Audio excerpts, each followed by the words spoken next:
baaxee jotaay bii di liggéeyal Sénégal wala kenn ku nekk si ñun nan lay bayee waar ngir suñu réew gën a baax te ñu ngi sànni Kéba Ndiaye doomu réew mi la féete fële ca tugal yàgg fa di yëngal tamit si wàllum caada wàllum cosaan ak aada Kéba di la nuyu de dara la ziar. waa di la sant Tunkara di la delloo nuyoo bi di ko delloo sa téléspectateur yëpp kontaan si invitation bi comme d'habitude yàlla na yàlla yokk. waa Bordeaux yëpp di leen ziar Bordeaux moom su ma ko waxee sama jigéen Rabi Balaay ñëkk a wax moom yàlla dafa def ñoo juddoondoo màggandoo doon jàngeendoo lycée Blaise Diagne ñoo bokkoon benn classe donc foofu ca Bordeaux Modou Diop tamit du ma fàtte sama doomu ndey tamit. mais su ma limee rek damay jum donc. ñoom Mayacine ma profité si nuyu waa Bordeaux yi aussi quoi. waaw Mayacine Diop kooku moom sama. vraiment ñun ñoo màggandoo delloo ko njukkal bu baax naka Bordeaux. Bordeaux ça va toujours que comme d'habitude une ville très spéciale voilà bu nekk ci diaspora bi mais wuuteex dëkk yu bëri ni mu voilà parce que on est une grande famille en réalité am une grande association am un consulat bu nekk en place loolu yëpp ñoo ko liggéey donc voilà Bordeaux daal kontaan naa ci communauté bi et on est tous une famille voilà. kontaan nga ci communauté bi mais Kéba diaspora sénégalaise seen immigration bi dafa mel ni échec la. Ça dépend ban angle lañ koy jëlee donc diaspora bi en fait il faut faire un choix dama tàmm di waxtaan bi il faut faire un choix bu ma ñëwee Europe lan moo ma fi indi déjà nit ki il faut mu xam ko après y a beneen angle bi muy la pression sociale même boo amee sa feuille de route ak fi nga war a jaar la pression sociale bi nga xam ne si lañ ñu ngéntee ñun si la ñu ndeyale ñu jël seytaane ndeyale ko suñu bopp boole ko si loolu moom moo ñuy indil en fait déroute bi ñuy dal nii parce que du ñu xam ndax dañu war a def suñu parcours sereinement duñu war a xam ndax dañu war a sóor Sénégal à part entière wala def Sénégal nekk au moins à 70-80% suñu parcours c'est un choix à faire parce que benn salaire nga am tubaab bi am benn salaire diaspora bi mu ngi woon fu mu nekk mais je pense que moo des ak objectif yi. bon loolu moom mooy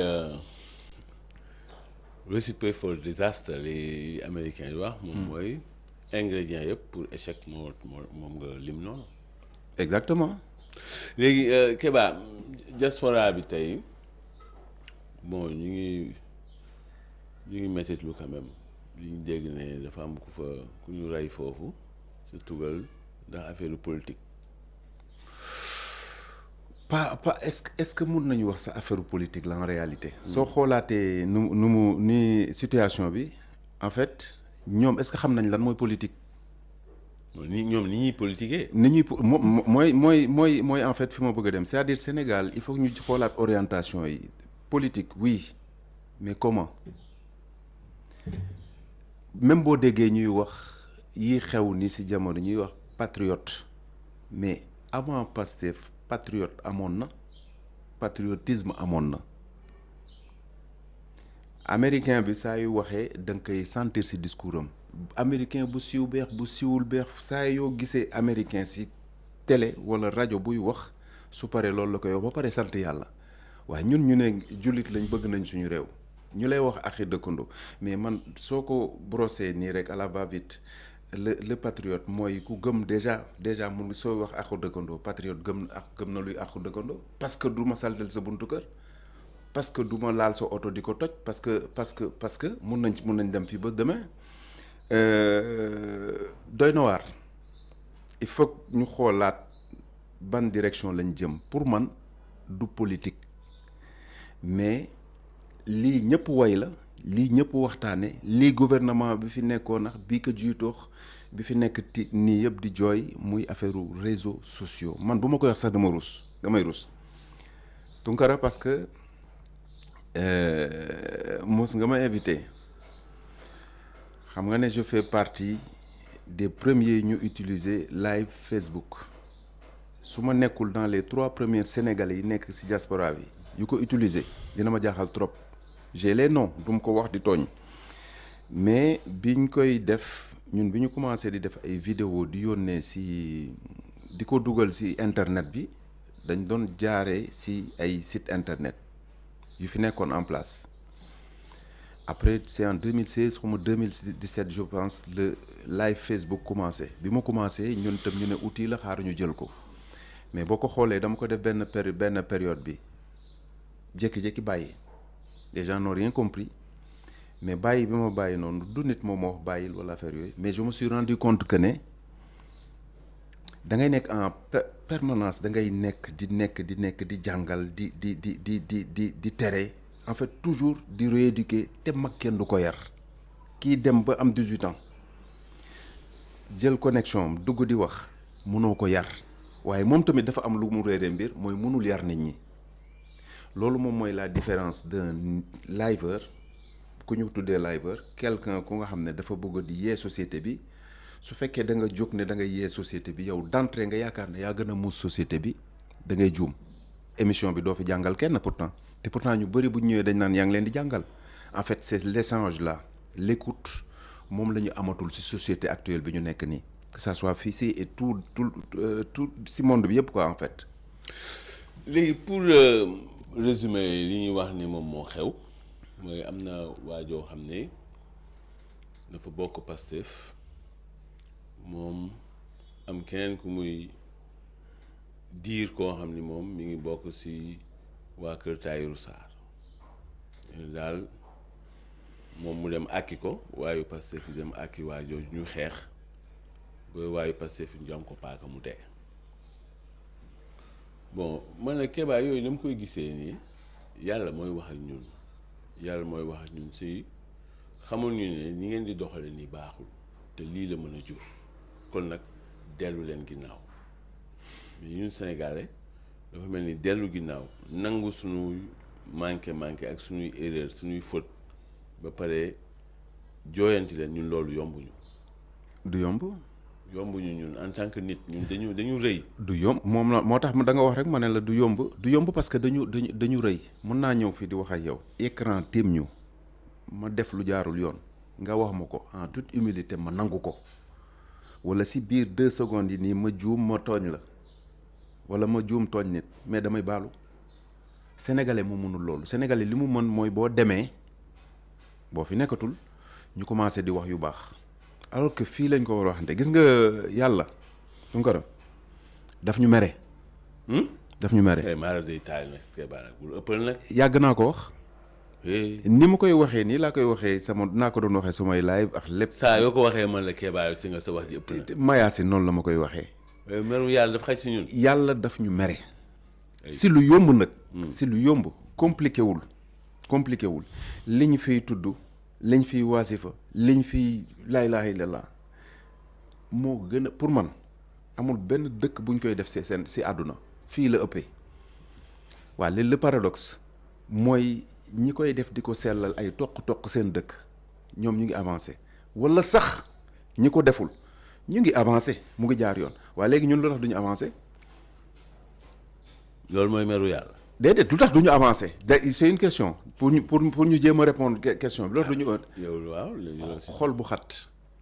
suñu xol yee xat. xol bu xat fii day communiquer directement wax naa la ko waxtaanee nañ ko dafay communiquer directement entre xel ak xol mais sa xel buñ ko muuree am sa xel am carapace mais yow tëj nga sa àdduna. yàlla féexalal lépp di la waxal nit ay garabam ak xi dëkkandoo machin na lépp mu lay wax loo xam ne mbooloo julli mbooloo lépp lu mu wax rek c'est ensemble yow nga ne dee yàlla li mu décidé man du ma ko def man kese may dund maa war a am présentation soo ko seetloo nga imagé ko sénégalais buy présenté wu ak beneen sénégalais lu muy njëkk a wax way kii mooy kii fu muy liggéeyee moom automatiquement intérêt lalu kan mooy jabaram moom oto bële moom kër gële ana part humanité si li may wax noonu yëpp. jikko ñun duñu laajte ay jikko. non matériel bi lañu laaj c'est-à-dire de suite defal naa la benn dessin am nga oto bu mag am nga R+2 am nga jabar bu njool xees urul ay ni yow yaay ku baax ki booy dem di ut fenn soxna sax li ñuy njëkk a laaj mooy kii lu muy def.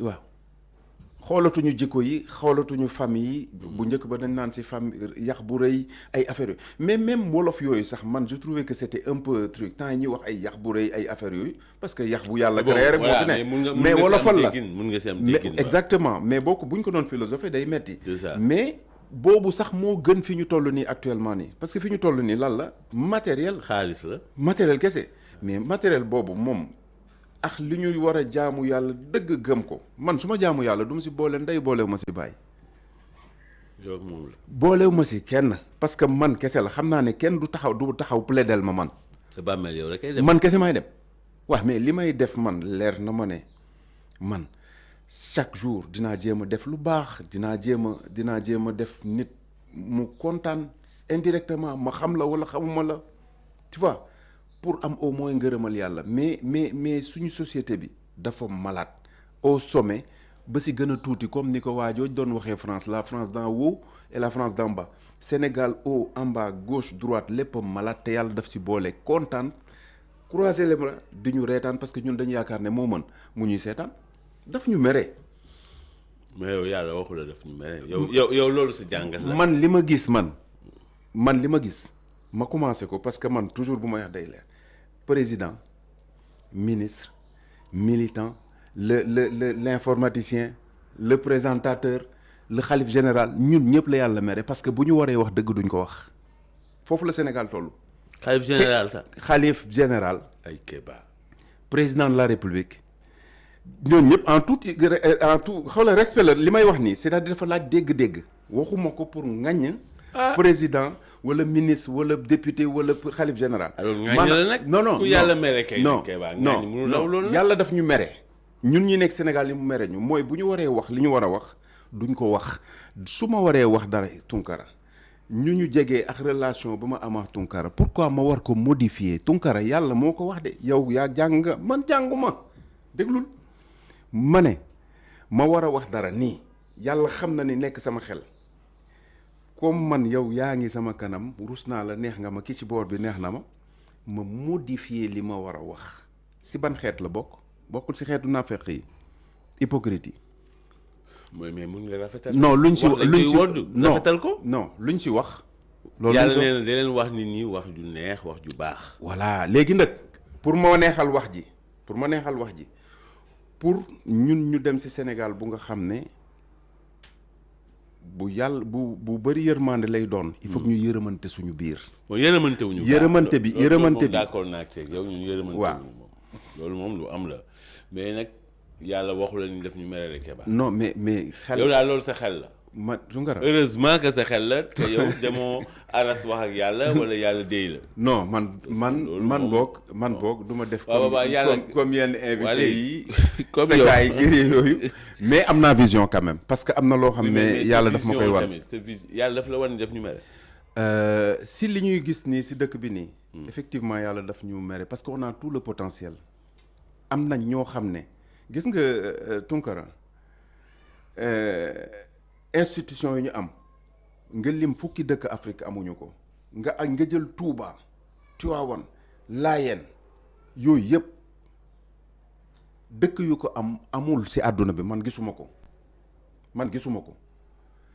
sama problème lu tax ma ne yàlla dañu mere pourquoi ñun ñu am loolu yëpp man lu ma rëy bëri wax bu ma taxawoon nii comme si protocole laa juddoo chef d'état ne ma xëy wala premier ministre wax mu mënta wala benn ministre bu ma doon damay plié wu nii parce que protocole boobu laa miin lu ma rëy bu ma taxawoon benn xalif général taxaw nii ñëw lu ma doon def dama koy bàyyi parce que ñun loolu la ñu yoree mais bu ñu demee bay posé wu question ba ñun ñu am doute c'est ce qui se passe au Sénégal c'est parce que en réalité est-ce que ñëpp a ngi jouer seen rôle foofu laay waxee. bon léegi Kéba journée diaspora bi yaa ngi foon. journée diaspora bi yàlla defal na ma sutura ma ñëw. ñoo ko dundee. tegu si tàng bi toujours ak sama franc parler parce que man pour mu leer citoyen sénégalais la bu nekk Europe tànn dund Europe maanaam à partir de cet instant là lépp luy association nekk sociale ak lu mënta doon culture sport ak yëpp dama ciy dox maanaam luy réunir sénégalais yi mais lépp luy politique dinaa joxe sama point de vue mais awma carte benn parti donc en toute franchise lépp lu ma gis mën naa si wax ak transparence te kenn du ma tënk loolu moo tax ma insister si awma carte si benn parti mais journée diaspora bi hier li ma gis parce que man toom si événementiel lay liggéey quoi bëri na si yoo xam ne vraiment Sénégal ak fi ñu toll war nañ ko mën a dépasser parce que Sénégal boo gisee ñu titré dara wala ñu affiché dara on est très fort si digital mais sur le terrain chaque fois boo demee da ngay gis ay affaires yoo xam ne mënoon nañ ko éviter dama perfectionniste bu mu ëpp accueil bi bu ñu la waxee ne la chef d'État bu duggee protocole la comme dans tout pays bu duggee kenn dootul dugg le travail doit être fait en amont maanaam ñi yore accueil bi sécurité war nañ dugal ñëpp président dooru dugg yëpp ne selaw parce que moom mooy suñu kilifa le père de la nation bu duggee ñu démarrer affaire yi mais mënuma concevoir une organisation comme ça nga jël nu mu tudd un artiste wala artistes yi comme Fada Freddy Ndongo ji salle bu mel noonu nga gis le son balancé le gars yi commence maa ngi wax ni normalement dem na si ñaari haut-parleurs yi en stéréo moom mu commencé wax bu waxee da ngay jékki-jékki dégg son bi fële jékki-jékki déggaat son bi fële mais ay erreur technique yoo xam ne warul am si kanamu yenn invité yi waxul ma le chef d'État. donc yow techniquement première remarque mooy techniquement affaire bi doxul woon. bon léegi forme la loolu sur la forme doxul bon man loolu ça ne me surprend pas parce que ñun on n'est pas très bon si gérer ay détails ñun c'est pas notre kii dañuy xëbal nii rek mais on n'est pas encore très bon sur mais si fond bi nag loolu si wax. pareil. ok c'était pas ça. pareil aussi parce que nekkoon nga diaspora aussi dañuy waxante dëgg. soo gisee même le contenu en fait lay wax quoi temps de passage bi l'organisation apparemment c'était sectaire c'était des gens yu nga xam ne yu bees tax nga jël comment dirais-je nga jël les gars de différents pays on a les mêmes soucis si biir diaspora bi même souci la ñu am l'administratif bu ñu soxlee kayit bu gaaw en cas de décès wala naissance transcription bi ak décès rapatriement corps loolu ak bi gën a dee indi auto 8 ans auto 7 ans dafa tellement terre à terre parce que ñun tàmm nañ ko donc yooyu mooy problème bi mais loolu dans ce cas nooy monopoliser nit ñi de 10 heures jusqu'à combien de temps plus de 2 heures 3 heures d'horloge pour ku nekk ñëw wane ne man élément bu bees la parce que en réalité le jeu dafa mel ni loolu la dafa mel ni peut-être le président wala un second du président wala kenn ku nekk ci président bi dafa nekk di massifier fu lu nit ñi xamul donc da ngay indi ay éléments bu bees mu waxal la nga ñëw wax ne délégation nga indi affaire yooyu en plus c'était pas bon pour une première en général en global boo koy xool mun nga leen may benn 6-7 sur 10. ah ok baax am nañ moyen sax. non 6 bi 7 bi ak yooyu yëpp tout le moyen bi ñu déployé ak yooyu yëpp.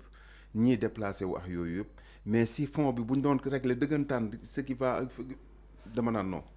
ah mais koo xam ni yow techniquement baaxul fond bi baaxul mais kooku mënoo dépasser 2 sur 10 ah. waaw non parce que da nga koy may rek parce que def na effort jéem a. def na effort muy def na organiser am na idée bi loolu. même l'animation c'était crispé. am na effort am na idée def ko 1 la.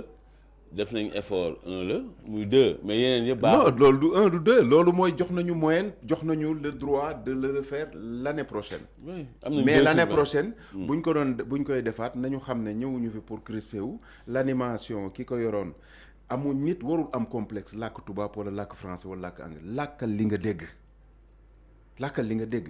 nga détendre l'atmosphère parce que yow l'animation yow yaay yor l'ambiance de la salle. li nga njëkk a déclaré rek si loolu la nit ñi dox mais tout le monde était crispé jusqu'à la fin. heureusement amul ay yuuxu parce que am na ay xuloo yu am yi wax si diggante ay président bon Sénégal dañu ragal wax. mais lépp buñ ko waxee si waxu entre ñun rek dina jàll quoi. entre président ak premier ministre pour man y a pas d'histoire. tey yow ni nga nekkee nii bitim réew di xool Sénégal nu muy doxee situation réew mi ban jàngat nga si def. situation réew muy naxari defar du ma defetis nag ba du ma coupé si man ku am ambition la pratiquement parce que dara mettiwul si man mais dama remarqué ne dëkk bi dina naxaree defar xam nga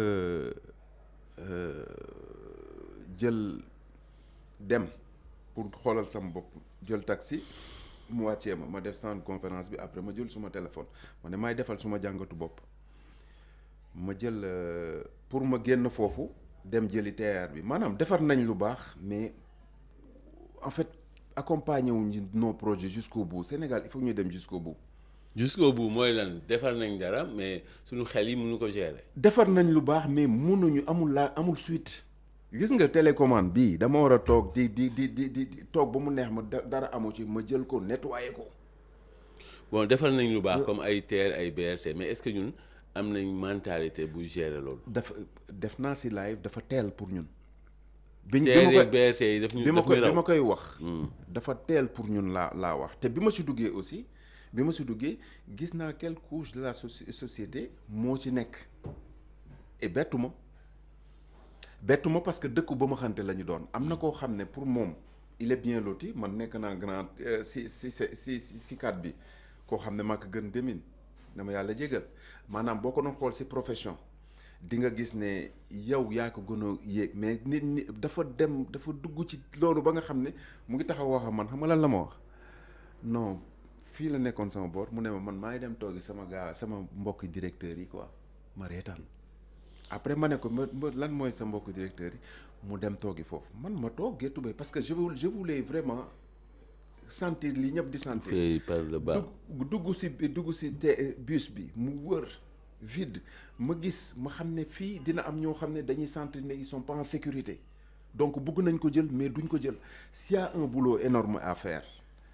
commencement la état continuité la du ma ñëw yàq li fi kii defaroon damay ñëw xool nan laa koy améliorer ba pare di wax ay baaxam. c'est important ñun loolu duñ ko def nag. c'est important. ñoom loolu moom ñun duñ ko def. lépp nañ ko wax li fi baax ñu teg ko nii ñëpp waxtaane ko entreprise yi ko yor ñoom ñu dem waxtaane lan la ñu war a améliorer lu ñu war a dindi parce que am na yu baaxul mais am na yu baax. non ñoom yu baax yi duñ ko wax. loolu nag mooy suñu problème. ah non waa Pastef moom. yu baaxu Macky Sall duñ ko wax. non du waa Pastef là je suis pas d'accord du waa Pastef c'est que waa Sénégal ñoo mel noonu xam nga sànq maa ngi lay wax si njëlbeen ne la Sénégal balaa muy neex rek nga dee mu wax. wala mu yërëm la nga dem. wala mu yërëm la mais tant que yërëmu la. waaw du gis dara lu baax looy def. loolu bokk na si xeet bi ma la waxoon ne moom moo tax jikko yi nga xam ne moom moo tax yàlla mere ñu di nga d'accord ak man balaa émission bi jeex. non man yàlla daf ñu mere man loolu loolu du ma ko mus nangu. yàlla mere ñu. mais yow meru yàlla dafa xaj si ñun Kéba. xajul si ñun nag moo tax en compte goutte la ñu koy jox.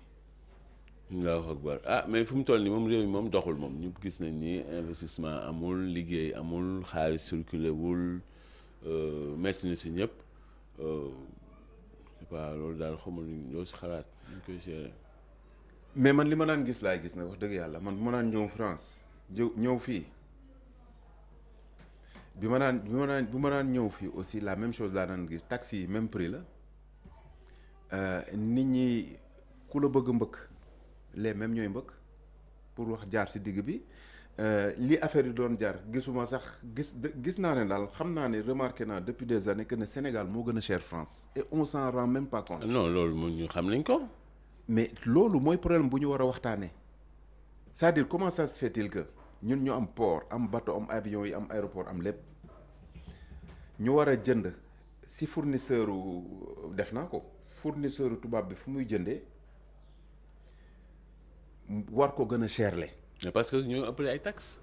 mais loolu mooy guerre bi en fait guerre bi du nañ ma baal quoi parce que niveau yi du benn guerre bi du ñëw taxé juuti yi si koñ bi wala ay affaire yooyu quoi guerre bi au niveau international la si kaw fi ñuy décider fii la waa ji jëndee mën dem fii laay jëndee c'est pas logique may jaaree sa dëkk pour jëndee si yow waxuma ay changer monnaie ak yooyu de eggaguma foofu de c'est-à-dire fi ay di tibbee naa dem tibbee foofu man tamit le problème va être vite réglé bu ñu waree def conteneur yi mu ñëw port wala avion yi indi marchandise bi mais forcément fret yi ñu xam ne lii dëkk bi moo ko soxla ñu am nuñ ko defee mais dëkk bi méttiwul la c'est que lii ñii di wax dafa métti Tounkara pour man miy nekk ci showbiz da ngay gis koo xam ne dafay am spectacle moom leer na ko ne jaay na billet yi te leer na ko ne bu dee 1000 places la leer na ko ne du fekk 200 places te pourtant jaay na 1000 places yi loolu xam nga lan moo ko doon waral. ki nga xam ne da daan am xaalisam yor moyen am xaalisu dëkk bi moo daan jël liquide dem jënd ñetti bloc jënd bloc yëpp maye ko te ñim ko may xam ne duñ dem non seulement may nañ lay bloqué ticket mais dañ lay may aussi ay moyen de transport ak lekk mais loolu buñ ko dindee buñ demee ba nga ne liquidité boobu amatul. mais foofu ñooñu mun nañu wax ne dëkk bi dafa métti mais dëkk bi méttiwul. méttiwul si yow. non ñii doon fay ñu ngi fay. man gisuma benn changement suñu kër par exemple ku ci nekk fi nga dëkk nga koy gisee. waaw peut-être mais loolu c'est individuel. c'est sa dëkk ak sa kër ak sa dëkk sa gox. waaw mais sa kër c'est individuel. mais réew bu amul investissement. waaw dama dégg Jean Castex. bi PDG bu SNCF. waaw ex ministre la yàqoon dëkk bi waaw moom tamit. ex premier ministre. Jean Castex lañ koy waxee. waaw Jean Castex mu ne dañ doon xool ligne Paris ak xaw ma ban dëkk ñu gis ni ligne boobu dafa bëri ay annulation bëri ay problème xam nga mu ne ils sont en train de payer 30 ans de sous-investissement de la SNCF. Ouais. léegi ñun fi mu toll dañu nekk en mode sous-investissement Sénégal. maanaam xaalis la état deful ci réew mi. pour defar ak amal liggéey. loolu su amee rek ñi ëpp si ñi dañ koy yëg. parce que daaw mbay mi doxut dafa échec. état si 9 mois yi état nee na 40 milliards la investir ci Sénégalais yëpp loolu mooy 8 francs dërëm ak ñetti fistine par Sénégalais par jour. ñun il faut ñu yëg ni dafa metti bu liggéey amul ñu dàq ay nit yu doon liggéey 30 000 personnes ñu dàq leen fi ñu doon liggéey créé wuñu ay liggéey yu bees amul investissement forcément ñun dañ koy yëg. 30 000 yooyu laa mënul gëm parce que du chiffre bu tuuti de. ah mais Kéba yow dëkkoo fi. non boo doo nga dëkk 30 000 yi wax dëgg yàlla def naa tour de beaucoup d'émissions parce que sujet bu ma intéressé la. mais dafa am 30 000. waaw waa FERA. dañ waaw dàq environ ay 26 000 personnes. bon 26 000 yooyu mun naa poser question est-ce que bu 26 000 yooyu bu ñu leen di tuddee ay travailleurs est-ce que dañu amoon contrat. mu am ay forme contrat yu bëri. waaw. am na forme contrat bi am na koo xam ne CDI la CDD wala contractuel muy système bu nga xam ne war nañ ko seetaat Sénégal du loolu yoon avant ma fiy jógee ba tey maa ngi dégg contractuel amul logique contrat bu dee yenn dëkk yi dafa am benn durée boo dee contractuel dafa am benn durée boo koy def ñii am na ñeneen nombre de mois bi la boo ko renouveler une fois après da ngay jàll CDD wala CDI. mais Kéba yow yaa ngi dans le juridisme.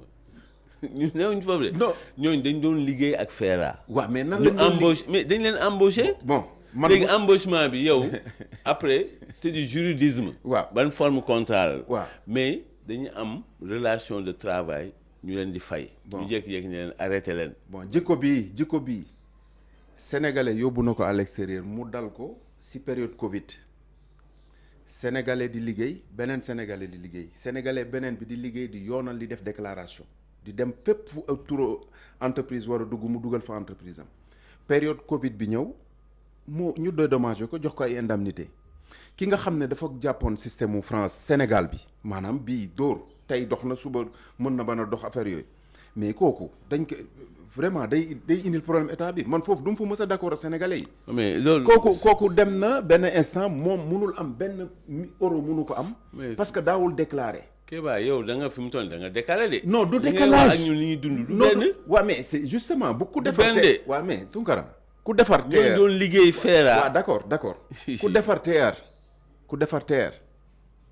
defar TER war nga am mentalité TER. non ah déet pas forcément. ah déedéet. nit day dëkk si palais te amul mentalité palais. waaw bu ñu buggee jël développement bëgg développer ba pare tout est informel. mais loolu barke rasulullahi amul dëkk bi ko mën a fa mos naa ko wax ah du bu ñu regrouper les frères Bush père et fils Obama Clinton ñëpp ñu indi ñëpp yu États-Unis France yëpp ñu dajal leen Sénégal amul kenn kuy développer Sénégal si ni ma ko gisee nii. man loolu laa gëm. mais sa xam nga sa ngëm-ngëm kenn du si weranteeg yow am nga si sañ-sañ Sénégal développé ko comme développé réew yëpp a yem. c'est pas pareil parce que dëkku masla yaa ngi def yëfu Sénégal. non dëkku masla maa ngi wax sama wax pareegu ma nga dagg ma. waaw d'accord waaw dawal baax def nga si yow yaa gis nga waaw Sénégal fu mënti nekk Sénégal lay nekk. waaw d'accord. dama ne defar Sénégal. ak defar mboolemu réew yëpp ñoo yem. mooy defar ay pàcc yu bari la pàcc bi nga wax ci la bokk mooy formaliser Bush père Obama ñun bi ñu fi ñëwoon suñu informel gi ñu nekk dañuy yëkkati niveau bi il faut ngeen génn ci en même temps état di dox ci loolu noonu lay doxee tamit ci defar ay infrastructure defar ay liggéeyukaay yooyu yëpp ngay boolendoo pour mën a am développement. pouvoir bu mës a ñëw en place maire yi sax laay wax localité yi maire bu mës a ñëw en place ci Sénégal boo ñëwee fekk fa ay emploi yoo xam ne fictif la woon am na walla amul boo commencé nga ne da nga leen fiy jëlee ñu ne gars yi dafa war a jàppal ñii quoi dañuy liggéey kii day dimbali ndeyam day dimbali baayam pression sociale baa ngi noonu da ngay dem ci dëkk yi bu ñu amee 14 ans xam doom bu nekk xam na fi mu bëgg a jëm. gannaaw bu yàlla yoree de 0 à 7 de 7 à 14 parents war a dugal li mu war a dugal ci boppu xale mais pare nga ci normalement yenn at yi booy bi war na mën a am orientation mais ci éducation bi école bi système scolaire bi yi ñuy jàng c'est-à-dire le mal est tellement profond. que ne am nga yéen mal ngeen mën a gis ci ñun parce que yéen. non gis naa bien. wax naa la ko parce que yéen ñi nekk diaspora. non da ngeen jël seen doole. jox ko tubaab yi. non ah non. ma may la nga eggali ma gën a préciser. non dama Kéba seen doole tubaab yi ngeen ko jox. non fa ngeen di fay impôt. non. ah bon d'accord. non ñu ngi fay impôt d'accord mais boo fayee impôt ba pare par exemple système impôt bi ngay wax noonu pourquoi mu poser tout ce débat au Sénégal si dëkk ba nga xam ne da nga bëgg a développer wu. mais ñun xam nañ suñu impôt man su may dawal sama roue oto bu tojee xam naa ne ville bi moom moo defarul tali bi. may daw ma doxantu guddi gis éclairage public bi tàkkul nii xam naa ne maire bi moo fay dama koy def suba damay def benn courrier dem daf may recevoir mais ñun dañu bëgg la chose là et son contraire. bëgg nañ développer ba pare bëgg des ci informel bi bëgg nañ développer ba pare bëgg naan way c'est-à-dire développement amul c'est-à-dire développement dafa laaj pragmatisme 1 + 1 = lii amuloo ko doo mën a dem. Sénégal pour ñu développer ko déggoo ba chef d'état yi bu ñu leen réunir duñ ko mën a développer nit day wax ba dee nga dem sa yoon. aywa loolu rek lay demee te ñëppay feebar dëkk boo xam ne ñëppay feebar pour taux de poussière et de travaux li fi am nii c'est infernal. yow c'est que yéen ñi nga xam ne da ngeen daw làqu fële ci réew tubaab yi. foog ngeen rationaliser loolu. waaw doo leen def lu dul gis fi lu bon. waaw fii ñëppay feebar.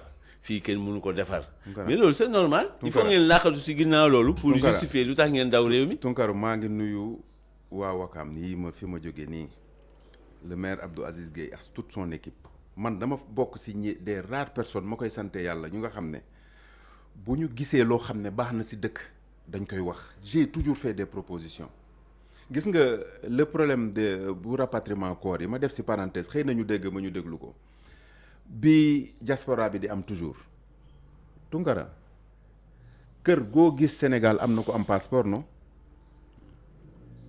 dans la logique ma xool gars yi naan mutuelle banque de la diaspora loolu yëpp du dox parce que sénégalais wóorul sénégalais waaye au niveau étatique bu état bi jëlee état bi fi nekk comme dañ bëgg changement bu ñu jëlee ñu ne képp kuy jël bindati passeport timbre bi doon jar 100 francs dañ koy jaayee 200 exemple la dañ koy jaayee 200 ñu ne 100 francs yi dañ koy jël si def ko mutuelle pour toute la diaspora bi yëpp wax ma Europe de parce que boo nee diaspora ñu bëri Europe lañ yaakaar fàtte nañ gàmbeex yooyu. Kéba daanaka rek ma dem jusqu'au bout de ma logique. ñaata idée nga fi joxe yoo xam ni.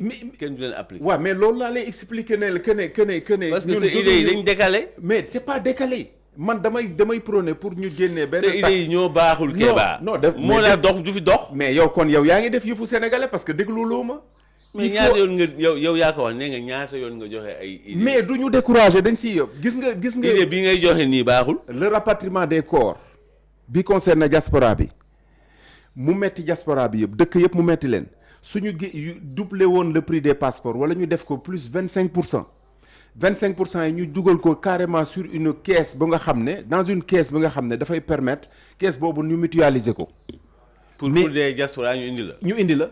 waaye léegi au nom de quoi nit ki moom jóge fii ci coobare boppam. waaw su deewee ñun ñëpp ñooy. waaw parce que kii jël passeport bi dafa jënd passeport pour génn passeport du pour ku toog Sénégal. passeport égal diaspora. yow yaa demal sa bopp non passeport nga dem fa dee rek. xam nga loolu état bu Sénégal bu nu ko de. xam nga fan laay non état du ko def. mënu ko. état day yokk njëgu Sénégalais yi fi ñu ne millions wu Sénégalais yi.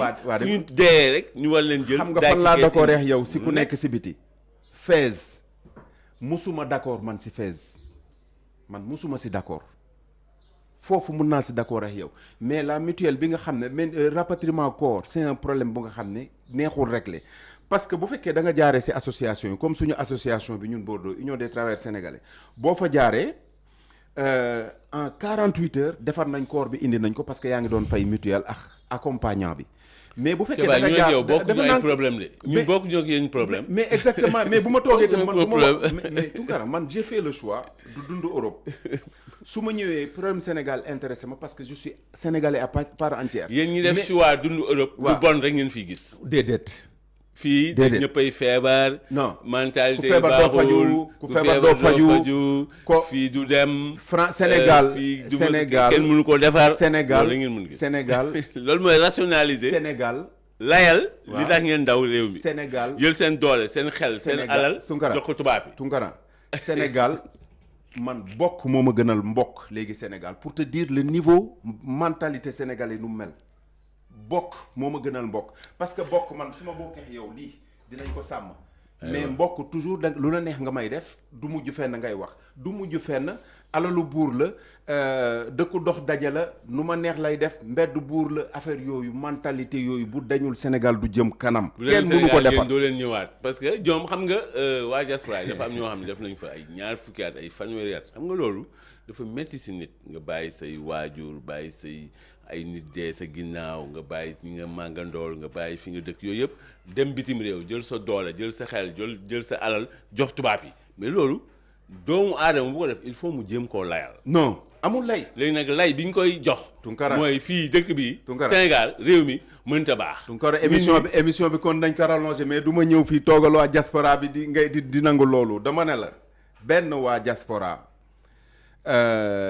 du yàq Sénégal parce que Sénégal mooy suñu. mais yéen ñëpp loolu ngeen di wax gis nga Sénégal c'est le même discours. gis nga non parce que. et puis parce que xam nga lu tax. da ngeen di ñëw jéem a jox ay leçons. non pour yéen yaa ngi xam Sénégal nan lañ ko war a defalee. Tounkara ba ngeen daw réew mi. Tounkara yoon bi baaxul xam nga lu tax. xam nga lu tax Sénégal dañ toll ci niveau de mentalité boo xam ne pour wala contre la mun na indi guerre entre diaspora bi ñii juddoo foofu ñi nga xam ne dañ jóge Sénégal ñëw fii ak ñuy nekk fii guerre boobu Sénégal.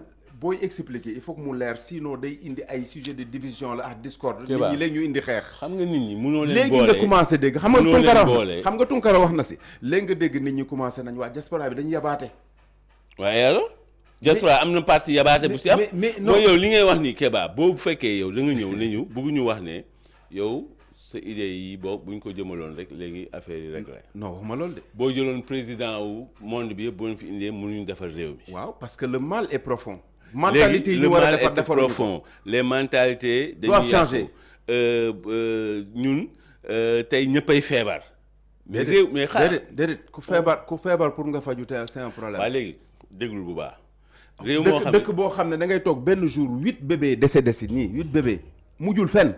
très bien léegi dëkk boo xam ne da ngay toog benn nit jékki-jékki ne moom mooy créer benn centre d'accueil pour des enfants amul formation amul dara nii mu génn ci nii. mais yooyu sunu ay faiblesse la. ak mais faiblesse yooyu loolu moom moo ñu def mal parce que ñun fu ñu nekk duñ ko gis d'accord duñ ko gis te loolu la ñu yéey ne Sénégal wax bi faw mu leer léegi réew moo xam ne te mën na nekk parce que sénégalais yi ñoo ko fay liggéey foofu mën na nekk mën nañ ko def fii léegi réew moo xam ne boo indi woon président yi àdduna bi yëpp mënuñu koo defar waaw mentalité yi baaxuñu ku feebar mënoo faju réew mi dafa am ay gàkk-gàkk ba ay nit mën nañ jël ay juróom-ñetti bébé mën nañ dee ci benn bés si benn jour ci benn jour catastrophe yaa ngi dégg réew moo xam ni catastrophe mais réew moom kenn war fa dëkk ah li xew ni li xew mooy li muy def nii dafa logique de waaw mooy Kéba dafa daw Sénégal déedéet dem dëkk bitim réew def tànneefam la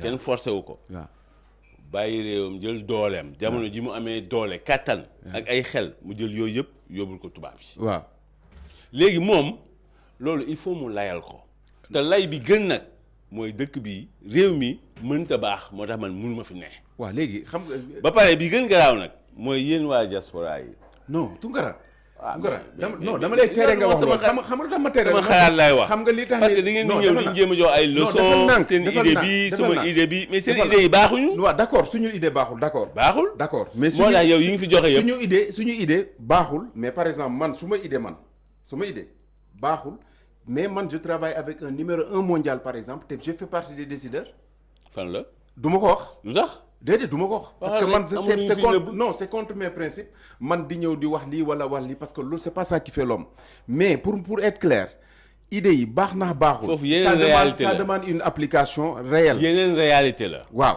gis nga réalité impôt bi ngay wax nii waaw mais pourquoi ñu nangu réalité yooyu nekk fële ba pare ñu bëgg doxalee comme ñooñu kon nañu bàyyi doxalin boobu non ñun loolu erreur la Tounkara réew bu nekk gën a yomb ma jox la yow illustration Allemagne ñi ñuy doxalee waaw ak France ñi ñuy doxalee du benn du benn Canada nu muy doxee ak Canada nu muy doxee ak Espagne nu muy doxee du benn du benn adduna bi xam nga ñaata réew ñoo fi am waaw téeméer waaw ak ñeent fukk ak juróom-ñeent fukk bon ok d'accord léegi sénégalais voilà kenn du wax yaay wax non defal nank rek ñun yaay wax waa diaspora waaw mais defal nank ñoom ñoo xam de ñu xamuñ waaw léegi sénégalais ni mu doon jaayee Sandaga leen di foncé ni mu doon maajaalee si Sénégal mu dem exporter ko di ko def si dëkku jàmbur est-ce que loolu yoon la doomu wuyu de est-ce que loolu yoon la yoon la wala du yoon non réew boo dem dafa am ay réalité tu dois t'adapter dafa am ay réalité am du dëgg réew boo dem dafa am réalité am yéen tamit da ngeen war a adapté si sunu ay réalité moom la yéen da ngeen yor bëtu waa France ñëw di ñu xoolee xeeb ñu astafurlah ne réew mi Tounkara kenn mënu koo defar Tounkara bu ñu jëloon président àdduna bi yëpp mënul baax Tounkara réew mi teer ak BRT yi ci am xam nga mérité wuñ ko xam nga pourquoi ma wax loolu parce que dañu toll ci situation boo xam ne dëkk bi dañu oote foog ñu tënk de ndax waaw dëkk bi dañu oote kaay baax nit ñi d'accord ci voter à un taux boo xam ne mosuma ko gis man ci premier tour nga ñëw ñi ne la en fait en réalité du kaay baax ñëpp a yam man tam ma tënkal la ñëpp a yam boobu ne la boo regrouper tous les anciens chefs d'État dañu yaakaar ne ay fës lañ ci monde bi boo leen indee ci dëkk bi du dox parce que dëkk bi dafa lëj te yàlla daf ñu mere loolu lay conclure léegi dëkk bi dafa lëj yàlla daf ñu mere dëkk bi même président yi xalif généraux yi ñoo ñëpp ci lañ bokk ci li yaa ko wax dëkk bi ñi nekk ci xola ñi nekk ci dëkk bi yëpp yàlla daf ñu mere il faut que ñu def un dëpp national xam nga ñi ci nekk ñëpp président yi Sénégal lim nga ko waaw wax nga ma dégg non bennal bi nga jëm ni demal lu tax du ma benn yow yaa ko lim demal nee nga président yi ministres yi xalif généraux yi ñi nekk ci réew mi yëpp yàlla daf ñu mere waaw man su ma doon yow nga baal ma de mais li nga def laay def réew moo xam ne ñëpp yàlla daf leen mere man du ma fa dëkk doo fa dëkk déedéet mukk abadan du ma sax ñëw est-ce que bëgg nga dëkk bi mais bu baax moo tax man ne fi moo tax yow tey yow Kéba man su ma doon bàyyi woo ma yeggale de man non seulement du ma fa dëkk mais du ma fa dem fu ma xam ne mu wóor ma leer ma nañ ne ñii ci kaw ba ci suuf ñëpp yàlla da leen mere man foofu du ma fa dem yàlla jikko yi la mere nit jikko la yàlla bu doon détaillant bu nekkoon ci détaillant Kéba nit jikko la de non moom laa lay expliquer jikko yi sénégalais moo tax a suuf déggoo li ma la sénégalais li muy wax ci kaw ak li muy def si suuf dafay wuute. xam nga te déjà yàlla li yow muy li ngay def def si suuf boo lay gis. buggee ne sénégalais yi nga jël sénégalais yëpp taxañ leen jël leen ba si président ba si ministre ba si xalif généraux ñëpp taxañ. waaw dugal si benn saak ne ñii. moo ko wax de moom moo wax moom moo détaillé noonu de man dama ne sénégalais. mais yow yaa leen lim sànq. Sénégal président ma limaat ko pour wane leen ni ñoom sax dinañ xam fi may waxee gis nga jikko yi buñ ko defarul wala ñii yor kàddu gu rafet gi bu ñu génnul waxa borom xel yu yaatu yi wala borom xel yu xat yi wala borom xol yu xat yi Sénégal du mës a dem defaraat jikko yi man si loolu laa. Sénégal du mës a dem te loolu moo leen arrangé yéen ñi nekk bitim réew. pourquoi yéen ñi nekk bitim réew. pourquoi loolu moom moo leen di jox zone de confort. jamais. ngeen jàpp ne. jamais dëkk foofu. jël seen doole. Tunkara Tunkara kenn du wax gis nga lii. Tunkara keroog dafa am benn waay bu ma woowee France comme yow nii rek di wax su may wax rek mooy dagg. Tunkara yéen rek a war a wax. est-ce que xam nga ne yéen da ngeen jàpp sax ni que ñun sax waruñu wax. est-ce que xam nga ne boo jëlee un pourcentage nga jël 10 Sénégalais yu nekk France du ma wax beneen dëkk yabewuma leen noonu 9 yëpp bu ñu mënoon ñibbisi tey dañuy ñibbisi il faut que Sénégalais yi on se rend compte que ne carte yi distribué waat nañ ko àdduna mu ngi si beneen beneen époque yàlla mu ngi joxewaat carte yi ñi nga xam ne ñoom ñoo gën a éveillé ñii di teel a yeewu di jëf lu baax te Sénégal bokk na si gaam boobu. ñu ngi sur la bonne voie mais boo gisee may titiyee di wax ni yàlla daf ñu mere ak yooyu yëpp dafa bokk si loo xam ne dafa war a provoquer sénégalais yi ñu am étincelle bi jóg liggéey parce que c'est possible potentiel bi yëpp a ngi fi. ñi nga xam ne daal dañoo jël seen doole jamono yu nekkee ndaw. di fay ay impôt fële ci réewu tubaab yi. ñeen ñi sax passeport réewu tubaab yi lañu am. ñooñu ñoom. du ñu wax lu baax si ñun. waaw ñoom pour ñoom réew mi du baax.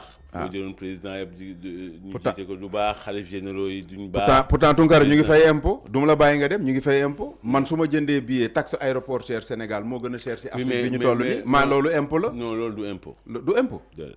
taxe aéroport lan la du taxe. taxe ak impôt duñ benn. non du taxe du lu ñuy fay kii public service public. man pourtant impôt laa wax de. loolu. non du lu ñuy jox état Sénégal. loolu taxe la. taxe boobu fan la jëm si poche Tunkara la jëm. waaw mais taxe ak impôt du benn. waaw d'accord impôt taxe loo ko mën a waxee. taxe boobu bi may fay aéroportuaire fu muy dem si poche ministre wala député. da ngeen di fay taxe. fu mu jëm si poche ban la jëm. mais si keesu état. waaw léegi kon ñun ñu ngi contribuer si état. bu pourtant ñuy envoyé mandat fu taxe yi si nekk gën a cher somme bu tuuti boo gën a yónnee 7,50 €. fan la jëm. mais Kéba yaa ngi may tiital de. yow xamoo différence entre taxe ak impôt. non déggloo li ma la wax. lan mooy bon il faut ñu leer suñu téléspectateur lan moo utale taxe ak impôt. loolu yëpp du ma si tontu xam nga loolu du ma si tontu. parce que xamuloo ko. waaw parce que d'accord xaw ma ko. man xam naa xaar ma wax ko. déedéet téléspectateur jindee ko déedéet parce que c'est pas le point qui m'intéresse le point qui m'intéresse moom mooy xaalis bi ñuy génnee que ça sous forme de taxe wala sous forme d'impôt pour ki entreprise yeex ci yenn di individuel impôt sur le revenu ak yooyu ak bu mu mënta doon xaalis buy génn si nit la wala société dem si état côté boobu laay waxee donc diaspora bi dañuy ñëw fii di wax te diaspora bi li ñuy joxe ci taxe dafa kéemaane bu ñu yónnee mandat aussi li ñuy joxe ci taxe dafa kéemaane loolu yëpp mettre ñu ko en valeur ñu ne diaspora bi bu dëkk bi baaxoon ñu ñibbisee te bu ñu ñibbisee rek def ko doom ñun dëkk bi baaxul d'accord ne bu dëkk bi jagoon ni mu waree jag waa dëkk bi jagul def ko doom dëkk bi jagul dëkk bi baaxul mais ñun moom lañu am ñu ngi fi ñun moom lañu am aussi bon léegi dafa il faut ma leeral quand même bon yéen doo leen fay impôt fii fayuñu impôt way ok bon damay def différence ku fayuñu impôt fii leer na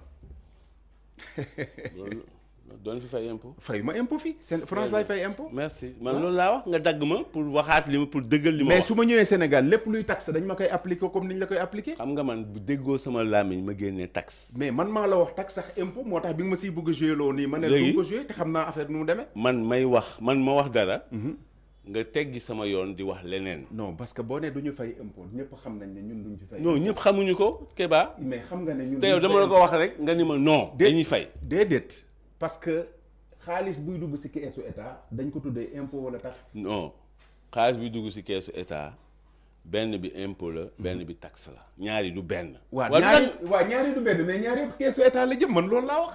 waaw mais man bii laa doon wax yow. waaw léegi yow boo ne ma bii nga bëgg a yay diaspora bi yëpp man ma nekk fi nekkal fi diaspora bi ma ne la déedéet ñun dañuy fay ñun dañuy fay taxe. dinaa ko wax de bu soobee yàlla dinaa ko wax de bon ñoom nii lañuy def waa France pour ñoom ñoo gën a xam ñoom bu ñuy wax ñun dañ leen di déglu mais ñun bu ñuy wax ñoom ñu dagg ñu ñoom ñoo rek ñoo war a wax bon impôt ak taxe du benn taxe mooy bépp service boo xam ni yaa ngi koy sàkku ci état di la laaj dara loolu taxe la tudd impôt nag mooy loo xam ni état daf koy jël ci yow te amul leneen lu mu lay delloo lu mel ni yow ngay liggéey ñu dagg ci sa salaire dara dugal ci keesu état loolu état du la ci joxaat dara mais tey boo demee di fay passeport pour passeport état da lay jox këyit loolu mooy utale impôt ak taxe bon waa diaspora duñ fi fay impôt duñ ko fay Sénégal duñ fi fay impôt waaw parce que seen doole waaw ak seen xalaat ak seen xam-xam dañ ko jox France wala wala ko jox d'accord léegi waa diaspora dañuy fay taxe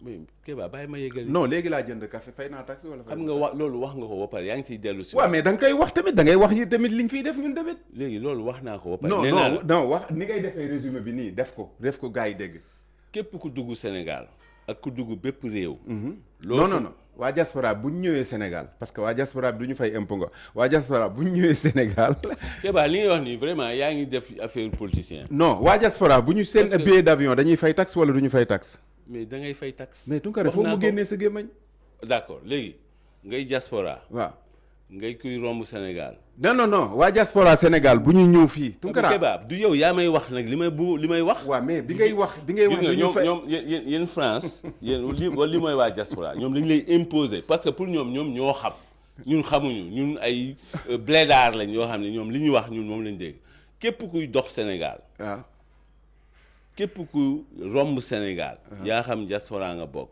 wala da nga fi doon jaabante wala da nga lépp loo fi jënd da ngay fay taxe ok kon ñoom diaspora bu ñu ñëwee dañuy fay taxe waaye duñ fi fay impôt impôt ñu ngi koy fayee fi ñu dëkk la ñuy pays de résidence dañ koy fayee impôt ñu ngi koy fayee fa ñu dëkk kon ñoom koo xam ni yow dëkkoo fi fayoo fi impôt ba pare nga bëgg ñu imposer sa vision déedéet parce que nee nga dëkk bi baaxul dëkk bi jagut dëkk bi bu ñu indi woon président yi àdduna bi yëpp mënuñ koo defar dox dëkk bi du dox la pression xam sociale nga la pression sociale y a trop de fêtes yow boo dagalee yooyu yëpp y a trop de fêtes jàkk chaque 15-20 mètres nga gis jàkk dafa bëri jàkk yooyu yëpp soo ko dajalee c'est normal que c'est normal loolu yëpp c'est trop nee na léegi loolu c'est normal c'est que on perd beaucoup de temps si li ma lay wax noonu yëpp te développement fii la pétrole defar nga ko ci produire da nga ko war a raffiner mu génn nga jaay nga dem mais temps wu négocier sax doo ko am parce que on perd beaucoup de temps dans ce pays là loolu mooy réalité bi réalité bi tamit mooy dëkkuloo fi te loolu il faut nga justifier ko amoo choix Tounkara yàlla moo bindee noonu doomu aadama Tounkara lépp lu xew Sénégal je suis au courant man ni ma bëggee Sénégal mais dëkkoo fi Kéba non dëkkuma fi mais ni ma bëggee Sénégal dafa ëpp très bien bëgg nga ko bëgg bu ëpp mais bëggoo ko ba dëkk fi j'ai toujours refusé l'intégration complète man li ma tuddee intégration bu nga xam ne doo bàyyi dara si réewum tubaab bi dama ko mës a bañ man looy jeexalee Kéba mais dama mës a garder sama culture ak sama culte man li ma gëm aywa si loolu laay dox mais Sénégal du baax non dina baax am naa espoir parce que du ma défaitiste mais jagut baaxut mais dina metti defar parce que pression sociale foo mu wàcc et puis il faut que ñuy wax li ñuy wax ci kaw nañ koy jëf ci suuf li ñuy jëf ci suuf nañ koy wax ci kaw beneen mooy ñun dañ naafeq tamit waaw loolu tamit bëri na fi waaw dañ naafeq français yi moom naafequñu non France moom lu ma la bëgg a wax dala koy wax ça devait dire je te l'ai dit wax naa la ko te français du ameel bor dafa am ñaari jikko yoo xam ñett yoo xam ne France yor nañ ko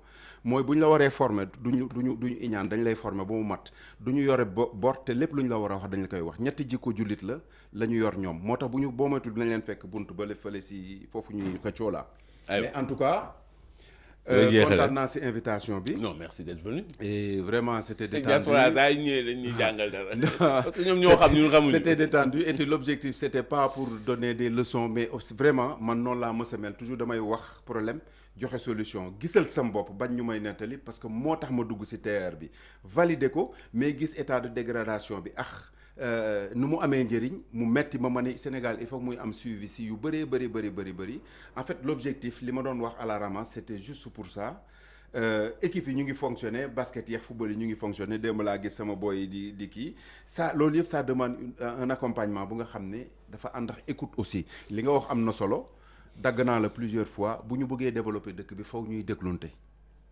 parce que koo dégluwul mënoo xam fu mu jëm. non mais yéen diaspora doo leen non du diaspora bi laay bañ a dégg quoi mais dafa nekk si jikko sénégalais en général ku la woowee diaspora. waaw toujours moom rek a war a wax. waaw non Tounkara li nga war a wax. li nga war a def non parce que le temps est précieux te fii du ñu xool montre. vous avez la montre gisoo takkuma montre nii ah parce que fii moom dëkk bi mu la heure bu neex. yow man damay xool montre moo tax man la heure bi jàpp nañu.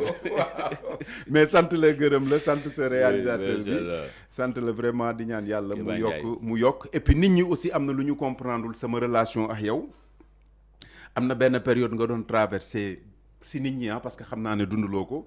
benn période bi les gens n'ont pas compris am na ñoo xam ne clairement dama koy wax fii ñu dégg ko ñoom clairement man xaw ma noo mën a fréquenter Tounkara ma ne Tounkara du fréquentation tous les jours mais Tounkara fréquentation bu sincère la en fait am na yëg-yëg am na nu mu mel nit ku nekk da nga koy fréquenter ak nu mu mel mais pas par son habillage c'est très important mooy li ma doon wax ci jikko yi Sénégal yi day wax ak yow li muy njëkk a contrôler mooy loo am noo mel ak foo bokk man calculer wu ma loolu yëpp lan moo nekk ci man ba ma infréquentable non parce que am na benn instant nga amoon mouvement après créer ko gis nga da nga ko posé ouvertement parce que noonu la demee créer benn mouvement tak ñu ne nii ñu ne après nga conseiller président gis nga période boobu ñëw naa sa émission ba nga ma doon wax da nga saaga Macky pourtant saagaw ma Macky de mais bu ma Macky woon damay liggéey xam nga pourquoi parce que Macky moomul Sénégal dafay jiite Sénégal donc affaire boobu man laa def la part des choses j'ai reçu énormément d'appels ñoo xam ne loolu lañ doon wax. waaw mais loolu am nañu si droit tamit. am nañu si droit mais sauf que dafay tardel dëkk en fait. non mais temps bi ñuy perte si loolu. waaw Tounkara. am nañu si droit dañuy wax seen xalaat rek. loolu du dara neexul wax. mais bu ma génnaatee fii di nga gis man xaw ma looy uti si Tounkara noonu di nga ko dégg ah. dinaa ko dégg man mosuma ko dégg nag. man dinaa ko dégg. waaw yow di nga ko dégg mais c'est normal. Tounkara dégg nga ko non. mu wax lu dul dëgg mais bleu bi rafet na. mais li nga wax nii merci mais li nga wax nii man ànduma musuma ko dégg laa. non man dama ko dégg. man du ma la ko bañal. Tounkara gis nga Kéba kenn du wax. Tounkara waa diaspora ñoom ñoo rek kay wax. non dama lay dolli beneen exemple. sama xarit maître El Hadj Diouf ak li mu représente Sénégal yëpp ak fi mu jaar yëpp am na benn période ma bokk ak moom benn affaire nii mais ñi ko yëg nii ñi ngi yëg li ma seex ak moom fan yooyu dañ ne ma non waroo koo nangu waroon def lii gis nga nit. fréquenté toujours dans ñii wax nañ ñii wax nañ. non ñun nekkuñu foofu. parce que c'est très important. non pour nous c'est pas important. Tounkara on n'a pas besoin de mécaniciens d'informaticiens. on a besoin de sociologues dans ce pays. yow tu es dans la validation des autres mais ñun. non attends am nañ sañ-sañ wax li ñu bëgg. je veux corriger et avancer avec les autres. c'est différent. Je veux qu'on corrige ensemble et avancer ensemble c'est important parce que Sénégal dañu nekk ci futilité yoo xam ne daf ñuy tardel. aywa yow moom nekkoo ci futilité. non nii rek. sant la gërëm la mais ñooñu Kéba. am nañ sañ-sañu wax li ñu xalaat. loolu amul benn problème tey. bon waaw mais waxuma de dama la bëggoon si rek mais man tam am naa droit ñu bàyyi ma sama position ma nekk ak yow. léegi. ba nga tooñ ma bàyyi la.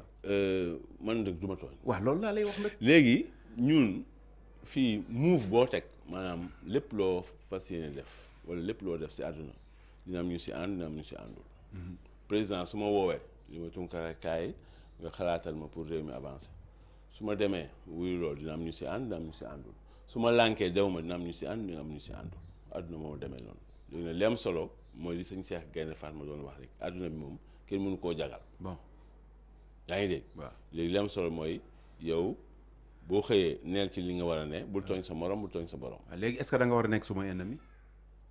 non far nga fu la neex dem nga fu la neex est-ce que man da nga war a nekk sama ennemi. non Kéba kon déggoo ma quoi yow. non dégg naa li nga wax dama la bëgg mais question bi baaxul. non baax na est-ce que dans la logique waxuma man personnellement.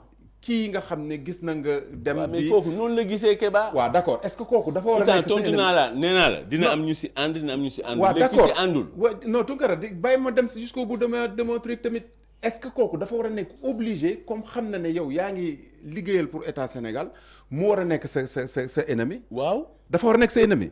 am na koo xam ne. ah si. non c'est dangereux. waaw dëgg ma laaj may tontu. waaw nga ni ma c'est dangereux. waaw lii mooy diaspora. waaw waxal di déglu te am nañ seen ay conclusions. toutes faites balaa ngay pare. waaw si ñi àndul ak yow. waaw dafa am gradation. waaw dafa am ñoo xam ni duñ si wax àndoo ak yow duñ si wax am na ñoo xam dañu lay ciipatu am na ñoo xam dañu lay xeelu am na ñoo xam dañu lay saaga am na ñoo xam dañu lay def noonu. ñoo ñëpp groupe boobu yëpp ñoo àndul ak yow ñi ànd ak yow nag am na ñoo xam ni duñ si wax. am na ñoo xam dañuy siiñ am na ñoo xam dañuy ree am na ñoo xam dañuy xaxataay am na ñoo xam dañuy tàccu am na ñoo xam dañuy fecc am na ñoo xam dañu lay jox cadeau. waaw ku nekk affaire bi ay grade la. voilà léegi loolu tamit. léegi même boo nekkee diaspora mu nga comprendre. léegi nag yow résumé nga ma problème bi sénégalais yi introduction bi ñu def ki ñu rey noonu pour ak contre moo ko indi. yii tamit foofu lañ jëm droit vers le mur moo tax ma ne la ce pays est malade te yàlla daf ñu mere. merci si conclusion bi loolu moo tax ma la doon wax est-ce que dafa war a nekk sa noon wala ou pas ndax daf la war a bëgg wala bañ ah parce que fi bëgg naa bëgguma nga war a nekk sama noon foofu ñu toll moo tax yàlla mere ñu. merci Tunkara vraiment bi nga ma ko détaillé ba mu leer ni diaspora amati ngeen dama. bon li nga wax yaa ko wax man waxuma ko loolu yow rek la engagé parce que coûte que coûte tu vas avoir raison. ba valider loo ma loo xam ni validé wu ma ko man validé wu ma li nga wax nii nee naa la yàlla merewuñu man gëmuma loolu te mënuma ko gëm. te yàlla bu ñu mere woon man ma génn réew mi parce que réew bu yàlla mere man du ma fa nekk ñun nag fu mu toll nii am nañ ay nattu. am nañ ay défis am nañ ay challenge yoo xam ne réew yëpp dañ ko am France am nañ ay nattu yu dul jeex am nañ ay challenge yu dul jeex fi mu toll nii ñoom ñoo gën a sonn ñëpp waa France ñëpp gis nañ seen budget lu nekk ñu ngi koy jéem a économiser pour ñu voter budget gis nga tractation bu ne ñu ngi koy def tey France y a plus rien à racler tout est fini tout est mort là-bas ñoom ñoo ñu ëpp problème junni fukki yoon keroog sama jigéen bu nekk fa dafa ma ni tubaab bi léegi yàpp sax duñ ko jënd parce que ñeneen ko amuñu xaalis tubaab bi léegi duñ dem vacances parce que amatuñu xaalis y a des problèmes y a des défis y a des réalités partout si àdduna bi léegi nag li xew mooy ñun Sénégal dañu war a gën a takku xàccandoo dóorandoo pour régler suñu ay jafe-jafe. delloo ko njukkal. di ngay dellu balaa nga koy delloon fi nga siif noonu si ginnaaw noonu France ni mu méttee noonu c'est partout dans le monde man sama région moo gën a endetté si France mais. pourquoi moo am solo ñu war ko tënkee immigration bi rêve bi foog ne l'Eldorado c'est là-bas gis nga gars yi di ñëw tamit ñëw am na nu ñuy mel di jaay ay affaires mootu leen ma ñooñu c'est pas la réalité la ñuy dund bu ñuy waaj a ñëw vacances dañ koy préparer yéegal niveau yi am nu ñu mel fekk fi nit ñi déstabiliser nit ñi c'est pas la réalité France kat yi feesatul Europe kat yi feesatul te da daan fees kat yi mooy chariot yi nii pour def course mais le paradoxe mooy Sénégal moo gën a cher aussi état bi aussi xool leen prix yi ngeen wàññi ko parce que gars yi tamit bu ñuy wax ne dafa metti loolu moo tax ñu koy wax. nañu wàññi njëgu dund bi cher na. daloon njukkal Keba Ndiaye mu fa la féete Bordeaux sunu ñawkat El Hadj Bour Guéwél Jabaay Guéwél Couture fii ci Parcelles Assainies unité 15 delloo ko njukkal Mame Thierno Sylla tey moom moo nekk ci machine bi Mame Thierno dañuy may benn xaar ni ñu dugal Saourou Sène tey sunu gan la fii ci liggéeyal Sénégal.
yi tey suñu jotaay liggéey Sénégal ñu sànni Saourou Sène ñu xam ko ci réew mi si wàllum syndicalisme bokkoon si SAEMS moom nga xam ni syndicat moyen secondaire bi yàgg na fee bay waar waaye tamit dafa bokk ci APR parti président Macky Sall dafa yor foofu kàddu gi porte-parole adjoint Saourou di la nuyu di la ziar.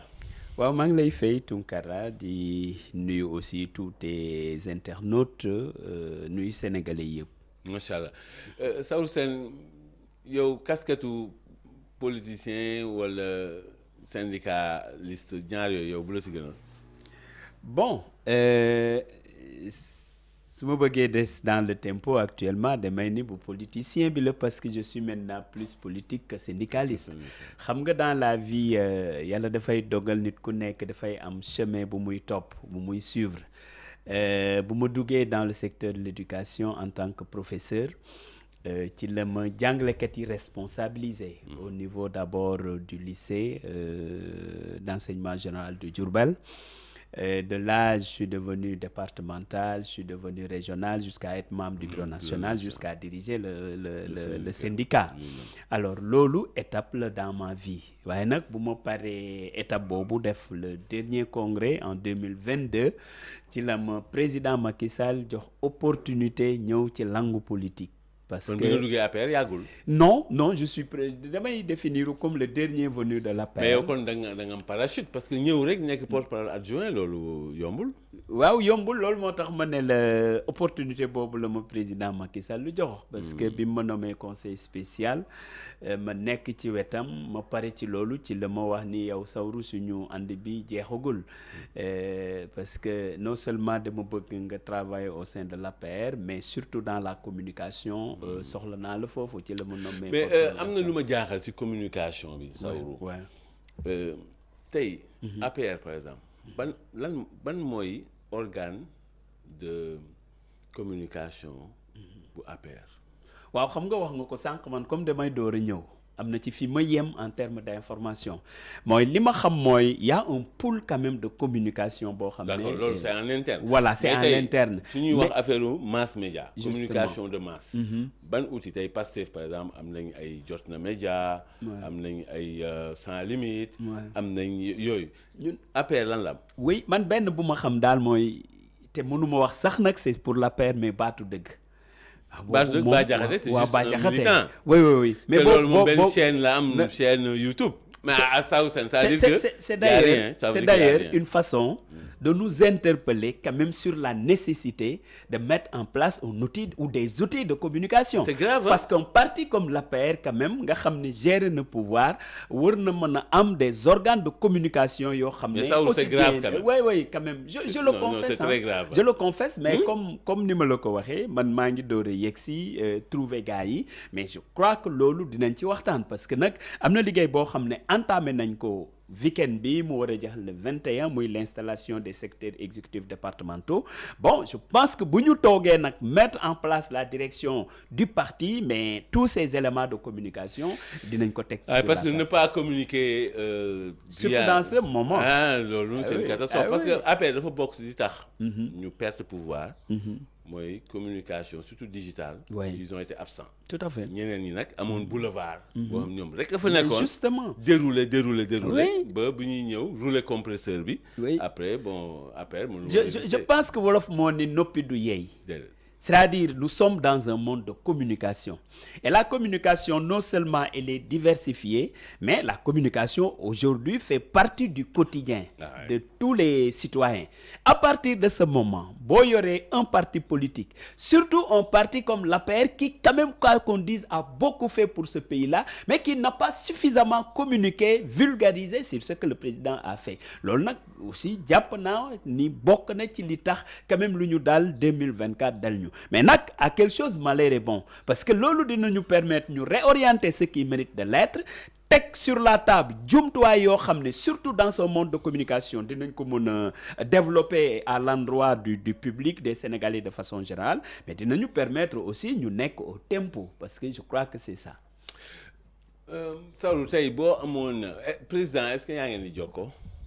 waaw lu yàggul dara jokkoo nañu quand même parce que ñu ngi ci activité boobu ma la wax. ok fi mu toll nii président moom moo jiitee APR ba léegi. mais bon ak télécommande parce que ma nga fële ca Maroc. et puis àdduna bi aussi chaque jour ñu gis ko fii ak fële. tey lan mooy orientation yi mu joxe est-ce que daf leen di pareel pour élection yi di ñëw notamment locales yi 2027. ak présidentielle 2029 est-ce que si dynamique boobu ngeen nekk. xam nga le président mënoon na pare son mandat à la tête du Sénégal dem di def lu muy def mais bu préciser d'abord que moom il reste le président de l'Alliance pour la République. loolu moom mooy leader bi leader nag boo ko nekkee ci parti le plus naturellement du monde yow yaay xel di joxe ay orientation kon président mu ngi joxe ay orientation au niveau de l'APR c'est dans le cadre de ces orientations là la génne une note circulaire pour demander à ce que du 1er au 21 décembre ñu mettre en place l'ensemble des structures départementales c'est-à-dire les secteurs exécutifs départementaux puisque le secrétariat exécutif national mettre na ko en place ba pare donc ci orientation la ñuy doxee ça veut dire quoi ça veut dire que échéance électorale yuy ñëw tamitam dafa war a fekk APR mu taxaw restructuré wu ba lépp li nga xam ne war nañ ko def en termes de communication en termes de partage d'informations en direction des militants des sympathisants et des Sénégalais de façon générale ñu mën ko def nu mu war a nekkee. bon fu mu toll nii APR da ngeen nekk opposition. oui. expérience bi. opposition doy waar la. bu xaw a doy waar la mais bu am solo la xam nga lu tax ma wax ko Tounkara man dama vivre fii la période du Parti socialiste j'étais lui bu ñu perdre pouvoir rek gis nga parti bi nu mu tase ñu gisaat aussi le PDS. bu mu jeexalee pouvoir 2012 ni mu demee mais la particularité au sein de l'APR moi j'en suis une preuve Tounkara parti bi perd pouvoir même pas 2 ans mu mel ni moom moo suscité l'espoir encore nit ñi di jóge fu nekk di ñëwaat dans ce parti là activité boo mën a tenir pour le compte de l'APR dafay fees dell donc loolu quand même c'est quelque chose boo xam ne dafay ni les Sénégalais aussi plus ñuy dem plus ñuy gagner en maturité c'est pas que le parti au pouvoir moom moo war a attirer tout le monde mais le parti boo xam ne quand même am na lu mu def ñëpp gis ko mu susciter l'espoir parti boobu même bu ñàkkee pouvoir war nañ mën a amaat yaakaar ñëw dooleel ko mu dellu si c'est ça la nouveauté au Sénégal et surtout pour le parti de l'APR. kon yéen APR li ngeen bëgg mooy jëlaat nguur gi. ah bien sûr.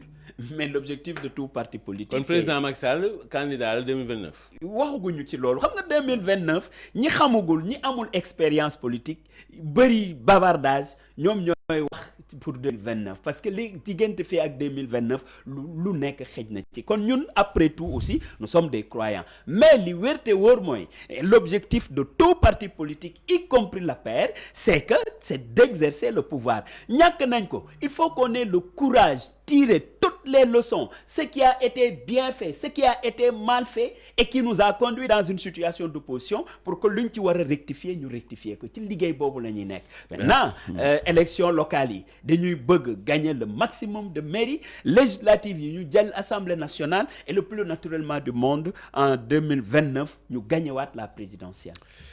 Ah ça c'est tout un programme. bien mais c'est ça tënk na programme boo xam ne tey APR bu ñu ko doxalee. oui waaw waaye Pastef duñ leen ci bàyyi de. ñoom gatsa lañu xam de. waaw justement xam nga ñëpp xam gatsa sauf que dafa am ay différence dafay am ay gatsa yoo xam ne Tounkara un patriote mënu ko def ci njobootam xam nga dafa am waa ji nga xam ne dañ doon xëccoo doom. buur bi ñëw ne leen comme noonu la nañ dagg doom yi ci digg bi ku nekk jël part. gis nga ki nangu woon ñu dagg doom ji digg bi kooku moomul doom ji mais ku ko jur jaral na ko mu perte ko mais du fekkee ñu dagg ko loolu moo ñu dal gis nga moment bi Pastef indi gatsa di yàq di brûler di def lépp c'est que moment boobu ñun ñoo doon tabax kuy tabax nag doo yàq te nag wax naa ko ci benn chaîne gis nga lu ñu tabax nii muy fierté sénégalais nekk fierté africain yi sax bu ñu kenn xaar ñu yàqu ko wante nag dinañ am fulla ak fayda désormais boo xam ne mais li ñu teg ñu teggi ko te du ñu yàq. oui.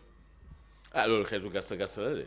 waaw xeetu gatsa la moo tax ma ne la ku nekk am nga sa gatsa sauf que seen gatsa violence la alors que ñun suñu gatsa l'imam Cheikh Amadou Bamba Khadimu Rasoul def ba gagné tubaab yi ba toog fi ba képp ku bëgg a fàllu wax Serigne Touba looloo ñuy dal seen diggante suñu diggante ak ñoom. est-ce que boobu de moom c'est tout un programme tey de. ah oui tey moom sawru ay programme rek leen di ñoom. APR dañu bëgg gagné local yi. gagné présidentiel gagné législative loolu beneen programme bon beneen programme tamit nee na ñoom li ñu fas yéene mooy garsa waaye nag ñoom li ñu koy doxalee mooy yoon bi Serigne Touba jëloon justement ba daan tubaab bi ouais ba tubaab bi nga xam ne moo ko doon buntu xatal tey tubaab boobu kenn déggatu ko tey moom Cheikh Amadou Bamba moom mi ngi gën a jëm kaw ay millions yi doomu aadama di ñëw di ko màggalal at mu ne non saw li nga wax garaaw na boobu leçon lañ bëgg a jël xam nga lu tax man maa ngi doon wax aussi réew bu nekk dafa am taarixam réew bu nekk dafa am nuñ ko moñaale c'est pas pour rien que ñu doon wax l'exception sénégalaise l'exception sénégalaise nekkul woon dara lu dul quelles que soient les difficultés quelles que soient nos divergences quand même on arrivait à un résultat boo xam ne day jaaxal le monde xoolal l'opposition Wade Senghor xoolal l'opposition Wade régime ou parti socialiste de façon générale da doon tàng jër mais fan la doon mujje ci jàmm wande ci fii moment bi la ñu gis ay acteurs politiques sañ a taxaw ci kanamu sénégalais yoo xam ne ils sont porteurs de cette histoire faite d'élégance et de gentleman agreement ñuy taxaw ne jënd naa sama percal ba pare dina ma rey mbana ma rey ko ñun xamuñu woon loolu Tunkara. waaw loolu lu bees la. voilà loolu lu bees la te Pastef moo ko indi je porte pas de gants pour le dire loolu ñoom ñoo ko indi c'est la première fois ñu dégg au Sénégal un président élu démocratiquement un citoyen sénégalais futur politicien mën a taxaw ne non dinañ ko fekk palais parce que mobiliser nañ 2000 jeunes yoo xam ne. entré nañ 200 000 jeunes pour génne ko ci république kooku. ak d'autres communications yoo xam ne wax dëggam yàlla quelqu'un qui connaît l'histoire du Sénégal quelqu'un qui connaît l'identité des Sénégalais la valeur culturelle des Sénégalais mënul prononcer wu de cette façon-là bëgg a espérer jiite Sénégalais. ah mais ñoom ñooy jiite fi mu toll nii. waaw mais oui ñoom ñooy jiite mais ki ko wax jiitewul quoi qu'on dise jiitewul même si on nous fait croire que oui c'est lui ceci ou cela attention c'est l'homme fort du pouvoir je dis bien le président en tout cas moi Saourou citoyen sénégalais mon président de la République s'appelle Bassirou Diomaye Diakhar Faye keneen ko am ndombo tànk il bénéficie de la signature du président Bassirou Diomaye loolu mooy la mais moom dañ ko pousse pour mu dem président ki ko pousse nag mooy premier ministre. te mooy patron si wàllu politique. waaw mais xam nga loolu aussi. xam nga c'est une situation la bu bees nag. gis nga musul am. gis nga mon cher Tunkara gis nga yàlla du juum te musul juum dañuy naan sama wolof moo leerul noonu mais dañ ni boo àndee ku yara diko li mu yor bu baax lu mu baax day wàdd ku yaru for ko. for jëriñoo. dafa mel ni c'est ce qui s'est passé. xale bu réew lu mu yor moomu ko. woy moomu ko li mu yor bu wàddee ki yaru ñëw for ko jëriñoo ko c'est ce qui s'est passé. Bassirou Diomaye c'est le président de la République c'est pas parce que c'est un parent et je vous le dis c'est un parent aussi moi j'ai grandi chez lui. Oui, chez lui quand il avait 5 ans je le tenais de la main comme ça Bassirou Diomaye. Njaga ñaaw mais xam naa famille am mënuñu am quand même ku mal élevé c'est pas possible. dañ ko éduquer mais bu tamit wax na fi yu garaaw. bi mu oui mais loolu yëpp. mais moom waxoon na ko. moi j'ai dit j'ai entendu que à l'époque bi gars yi di taal di yàq di wax lu nekk moom dañ ko doon considérer comme le mou mu ne oui di ngeen ma wax loo ba ma dem kaso ngeen di tëb di naan ba Firi Bassirou mais finalement il est tombé je pense dans ce piège-là alors que quelle que soit la situation reste celui que tu es. loolu dafa wàccoon àndam. oui bien sûr bi ko wàccee la dem fu mu warul dem. loolu la ça c'est vraiment ça mais encore une fois de plus dama ni le Sénégal ne mérite pas ce que nous sommes en train de vivre. il ne le mérite pas parce que tarixam leneen la wone différents leaders yu fi jaar Tunkara. moi je vous connais très bien je suis vos émissions. et li ma neex ci ces émissions là c'est que tu donnes la parole à tout le monde même ceux qui n'espéraient pas un jour prendre la parole devant un public nga jox leen la parole c'est ça l'esprit sénégalais le partage la disponibilité jox nit gëdam c'est important donc lu ñu gis ci Sénégal lu mu mës a am ci leader de Senghor au président Macky Sall dis-moi ban leader la ñu am mu taxaw devant les autres Africains ñu ciy am gàcce amul Senghor à l'époque mais c'était le leader africain boo ko comparé ak yeneen chef d'État yi loolu la yàlla dogaloon boo jëlee Abdou Diouf mu ñëw ñu ne non mais c'est pas possible il est d'un charisme extraordinaire avec les Européens les Asiatiques les Africains Abdou Diouf boo ko xoolee nga xam ni kii autorité la le président Macky Sall ñëw wane beneen facette non seulement c'est un leader mais il sait bâtir c'est un ingénieur cherchez-wul leneen il le fait non seulement bien mais avec beaucoup d'humilité de disponibilité et de générosité gis nga leader yooyu la yàlla xam yëpp nag yooyu leader la ñu xam waaye xamuñu wala gouverner jël ñi teg à tes côtés faire du népotisme au quotidien ba pare jàkkaarloog ñeneen yeneen sénégalais même si vous êtes élu nga ne non je vais faire face à vous yéen ñëpp di ngeen dem kaso yéen ñëpp di ngeen dee ça on l'a jamais vécu au Sénégal. waaw Sénégal nag fu mu toll nii moom ni muy doxee ba gis nañ ko rek ñu ngi naan démb. am na ñaar ñu doon xeex ba kenn ki rey kenn si yëfu politique rek. loolu pour man yàlla mooy wax ak ñun daal. li ñu wax ni fi ngeen taxaw ni baaxul. du baaxul parce que yéen yaa ngi bokk ndey bokk baay. da ngeen war a xàccandoo dóorandoo. jàmmante seen biir yéeñante jàmm defante jàmm mais fi mu toll nii moom ñun defuñu loolu parce que ni ñu jiitee moom. non dafa mel ni fitna gi. et puis garsa gi dafa bëri daal. et puis xam nga lu ci gën a garaaw y a pas longtemps j'étais en Côte d'Ivoire à Abidjan mais les gens nous parlent du Sénégal parce que ce Sénégal-là bi nga xamoon noonu mais il suscitait une certaine jalousie dans la sous-région mais comment se fait-il que le Sénégal est ce qu'il est un pays toujours stable un pays fraternel un pays où les gens se parlent un pays où il y a la paix un pays où il y a la solidarité Tounkara tey ne serait-ce que ma xamanteeg yow bu ma amoon problème ma woo la téléphone rek nga def ci loo mën utoo ndax ñoo bokk lii wala lee non loolu lañ xam Sénégal waaye lan moo am tey dañuy débattre et puis bu doon defee yem dans des rencontres d'anonymes nga mën a wax mais c'est au sein des familles un vieux m'a dit monsieur Sène am na un garçon bu ma yar sama kër affaire u Pastef moo tax pour la première fois ñu tegoo ay cadeaux et ça m'a surpris quand il m'a répondu loolu c'est très profond et c'est très grave. Moi j'ai vu un couple koo xam ne dañu divorcer pourquoi parce que l'épouse est profondément maquiste et l'époux se dit sonkolé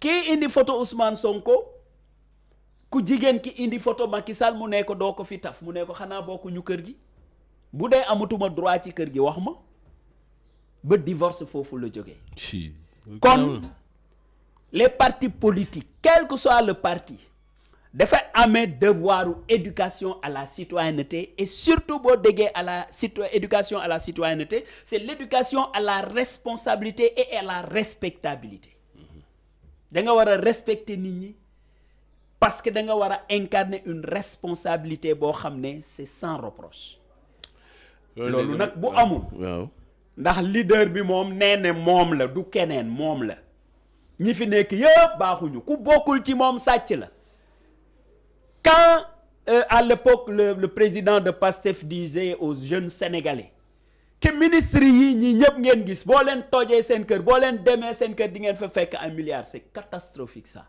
loolu moom amul boo fi tey kër jàmbur doo fekk dara. donc loolu éducation boobu la ñenn ñi yor loolu la ñu xam bu la gisee nga sol costume sax wala yii ñu ne voilà dafa sàcc daf ko sàcc donc dans ce pays personne n'a du mérite loo am da nga ko sàcc. ñoom rek ñoo set. sa oto sa kër sa yére lépp. et c'est très grave pour le Sénégal. Non loolu moom amul réew bu koy am di dem. di masawu seen mbokki APR yi ñu jàpp yëpp kaso ñoom Farba Ngom. merci beaucoup Lat Diop. il va vraiment affaire bi metti na. parce que ku ko xool sa bopp rek kenn bëggul ñu tëj la kaso. non kenn bëggul ñu tëj sa papa kaso. kenn bëggul ñu tëj sa doom kaso. donc dañu war a bàyyi xel ni que ñun. suñu bàkku réew suñu hymne national dafay wax mais plus que frère ouais maanaam ñun ni ñu war a mel ouais moo war a gën a romb fraternité romb fraternité mais mais c'est plus ça. que frère Oui, c'est un plus que oui, frère oui kooku moom vraiment jàmm nga ko wala yéen mais loolu sax ki bind hymne bi daf ko doon incarné le premier président sénégalais gis nga bu jóge woon Dakar dem Casamance il salue les Joola en Joola Senghor bu jóge woon Dakar dem dans le Fouta il salue les Foutanké en Alpulaar bu ñëwee dans le Sine il parle séeréer c'était une façon de dire aux Sénégalais que moi je me définis comme le Sénégalais global yéen ñëpp laay incarné njiit nag noonu la war a mel. ah ñun suñu njiit yu bees yi moom doxal non dañ ko xamul parce que amuñu culture xamuñu la culture de l'État ba pare malheureusement moi je le dis le leader de PASTEF j'aurais été à ses côtés aujourd'hui la première des choses li mu koy demander mooy que mu revoir totalement son comportement et sa communication sa façon de s'adresser aux citoyens sénégalais je pense que dans le langage politique aujourd'hui dafay am des termes yoo xam ne pour man c'est du galimatias comme dit l'autre c'est du bavardage vil qui n'a aucun sens booy wax ak ñoo xam ne dafa bëri ci ñoom ñoo xam ne ñoo la gën a doon kilifa fuuf ñoo la ëpp jàng fuuf parce que mbir mi nag la responsabilité nekk fenn bi dépendrul ci loolu waaye yàlla bu la mayee baaxalee ba teg la foofu dellool cër boobu yàlla nga xam ni moom la du leneen ñi nga xam ne nag yàlla dafa dogal nga féete leen ci kaw nga yërëm leen di wax ak ñoom ak wax joo xam ne dinañ ko mun wanaasu di wax ak kilifa yi wax ju mel noonu le président Macky Sall amul luñ ko waxul fii kenn gënu ko fi doon kilifa et il l'a prouvé il l'a démontré il l'a même pour man dafa dem ba maye loo xam ne sax moomu ko woon parce que l'État c'est comme disait Abdou Diouf c'est sans cruauté inutile mais sans faiblesse coupable non plus je pense bien dans le traitement de certaines situations à l'époque vraiment président def ci def xeewal ba mu ëpp pour man. da nga si gis faiblesse coupable. c'est ce que j'ai vu quelqu'un qui dit que le président de la République dañ ko war a génne def ko comme Samuel Doe ba pare teg ci nee la on a entraîné 2000 jeunes 200 000 jeunes mën nañu déloger le président def les déclarations qu'il a faites à l'époque j'aurais été président de la République dootul génn kaso. ah Saourou Sène. je m'assume en le disant du génn kaso laa la wax. bu yéene kenn loolu nag. loolu moom man yéene moo ko kenn moom. franchement mais nit ñi bu ñuy politique léeg-léeg dañuy juum si ni ñuy si li ñuy wax ak ni ñu koy waxee yooyu yëpp man dama ko jàppee ni njuumtewu politicien mais sauf qu'en politique toute faute se paye.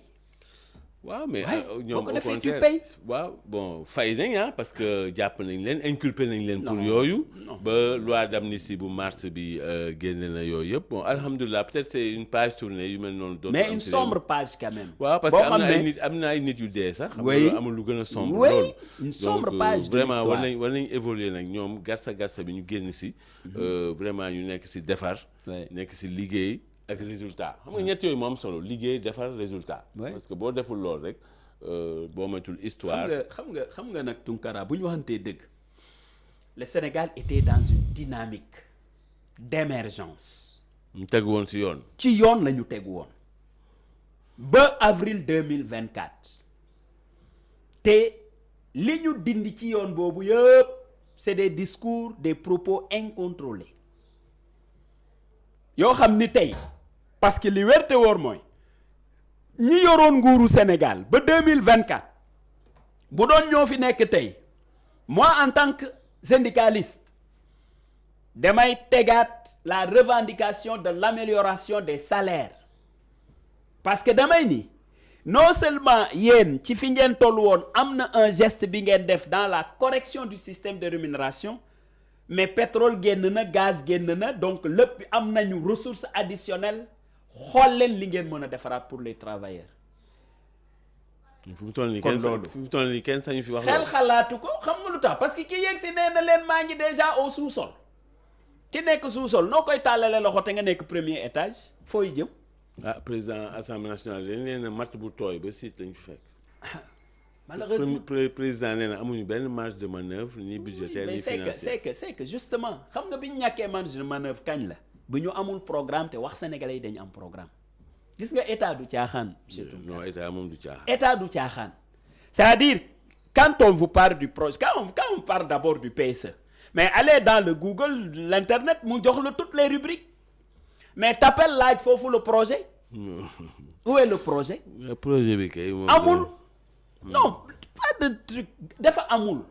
ñu ne ñu un programme de redressement économique. Quel programme de redressement économique? Programme de fiscalisation à tout, sur tout et pour tous. Ça, c'est pour chercher de l'argent. Mais c'est pas, ça n'a rien à voir avec le développement économique. Ah mais ñoom wax nañ ko nëbbuñu ko nee nañ ba programme bi c'est pour jël xaalis. Ah kon buñ ko tuddee 90% xaalis bi yëpp fii lay jógee si biir. Mais loolu aussi le démenti est là très cinglant. biñ ko lancé ne léegi avec des eurobonds la diaspora sénégalaise tous les citoyens diaspora sénégalais. bonds. Oui mais dama lay laaj. loolu buñ ko waxee ba léegi nee ñu léegi pour ça on va rassembler combien de milliards. Tu penses que ñoom bu ñu amoon ci loolu xaalis duñ ko teg sur la table on est ko où est l'argent? Anam amul temps yi moom xaalis amul moom. non dafa amul kenn joxewul puisque amuñu.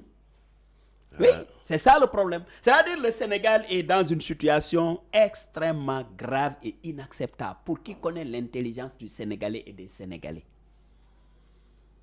Le Sénégal était réputé amoon na jamono Tounkara les organismes internationaux plutôt muy UEMOA CEDEAO ONU OIA partout où vous allez vous trouvez des Sénégalais parce que nit ñi dañ leen joxoon gëdd jox leen seeni cër parce que quand même c'est des gens réputés pondérés très intelligents mais travailleurs et discrets mais tey le bavardage bu ñu am nii avec l'équipe ça ne correspond pas aux valeurs du Sénégal. En tout cas yàqal nañu lu bëri de parce que fi mu toll nii moom bon vraiment situation bi gis nga investissement par exemple amul si réew mi. mais fu muy amee. waaw et puis. les gens font tout pour payer les salaires. Pour payer les salaires de ceux qui sont en fonction pas pour recruter ou voilà. Non waxuñu loolu. Donc c'est ça. Et pourtant moi je suis profondément convaincu que si par exemple en 2024 le candidat de l'APR était passé par exemple Amadou Ba je ne crois pas que situation bii ñu nekk tey ñu nekk. Non du même gabarit. Ce serait pas la même chose. kii bon. Non. aywa Saourou tey looy tënkee jotaay bi. waaw remercier la aussi encourager la remercier les Sénégalais aussi wax leen ni nag à quelque chose malheur est bon parce que aussi Saourou fait partie de ceux qui considèrent que gis nga le parti PASTEF là bu doon accéder wuñu au pouvoir en 2024 quelle que soit équipe bi nga fa tegoon duñ ko bàyyi mu liggéey opposition bi mooy continuer rek takarnaase wone ni non ils sont les meilleurs ils sont les propres ils sont ceci ou cela mais Dieu merci j'emprunte ce que Yoro Dia a dit l'ennemi numéro 1 du populisme c'est l'exercice du pouvoir loolu nag moo ñu arrivé te nañu am le courage nag tirer les leçons de tout cela pour que la parenthèse de Pastef puisse se refermer très rapidement. Saourou Sène syndicaliste ba léegi syndicaliste un jour syndicaliste toujours ah. Merci merci beaucoup. Porte-parole adjoint bu APR masawu ñoom Pape Malick Ndour. Vraiment ñoom Gaïndé Macky vraiment ñooñu ñëpp. Pape Malick on l'empêche tout simplement de parler parce qu'il disait des choses qui dérangeaient il disait la vérité loolu moo tax ñu takkal ko bracelet de ko léegi demal toog. les bracelets bu ko takkee du mun génn këram. non dañ koy jox ay heure mënul wax ay mënul dugg yow mënoo ko invité tey y a tout ça. te mënul wax mënul adressé wala presse. c'est dommage non. Soya Diagne moom tam di ko masawu moom tamit démb bàyyi nañ ko takkal ko bracelet électronique. Et puis dafa créer benn environnement benn atmosphère. boo xam ni bon neexul daal. Oui, dans ce pays tout le monde est gêné hein. Xoolal ce qui arrive à Farba. Heureusement la confrontation hier Farba Tahirou Sarr a montré encore une fois de plus que c'est du vide. C'est du vide. nga téye doomu jaambur kaso.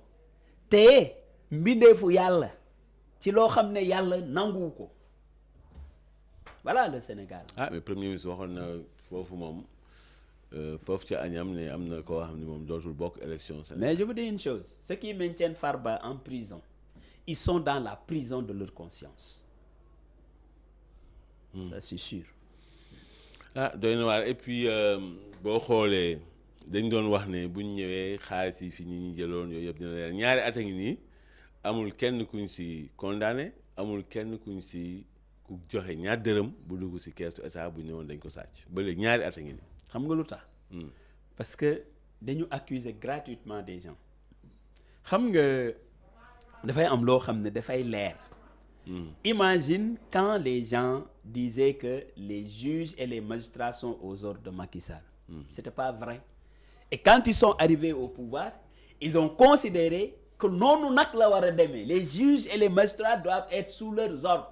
Non ñoom juge ak magistrat duñ nangu loolu. fu ñu koy nangu ñoom ils sont jurés. non loolu duñ ko nangu de. ñaari at a ngi nii ñu doon wax ne buñ ñëwee dafa am ñu sàcc xaalis Sénégal loolu lépp dina leer loolu lépp dina feeñ mais ñaari at a ngi nii. mais nañ ko leer amul benn kenn ku tribunal daan si sàcc xaalis Sénégal wala kenn koo xam ni génne na dërëm rek.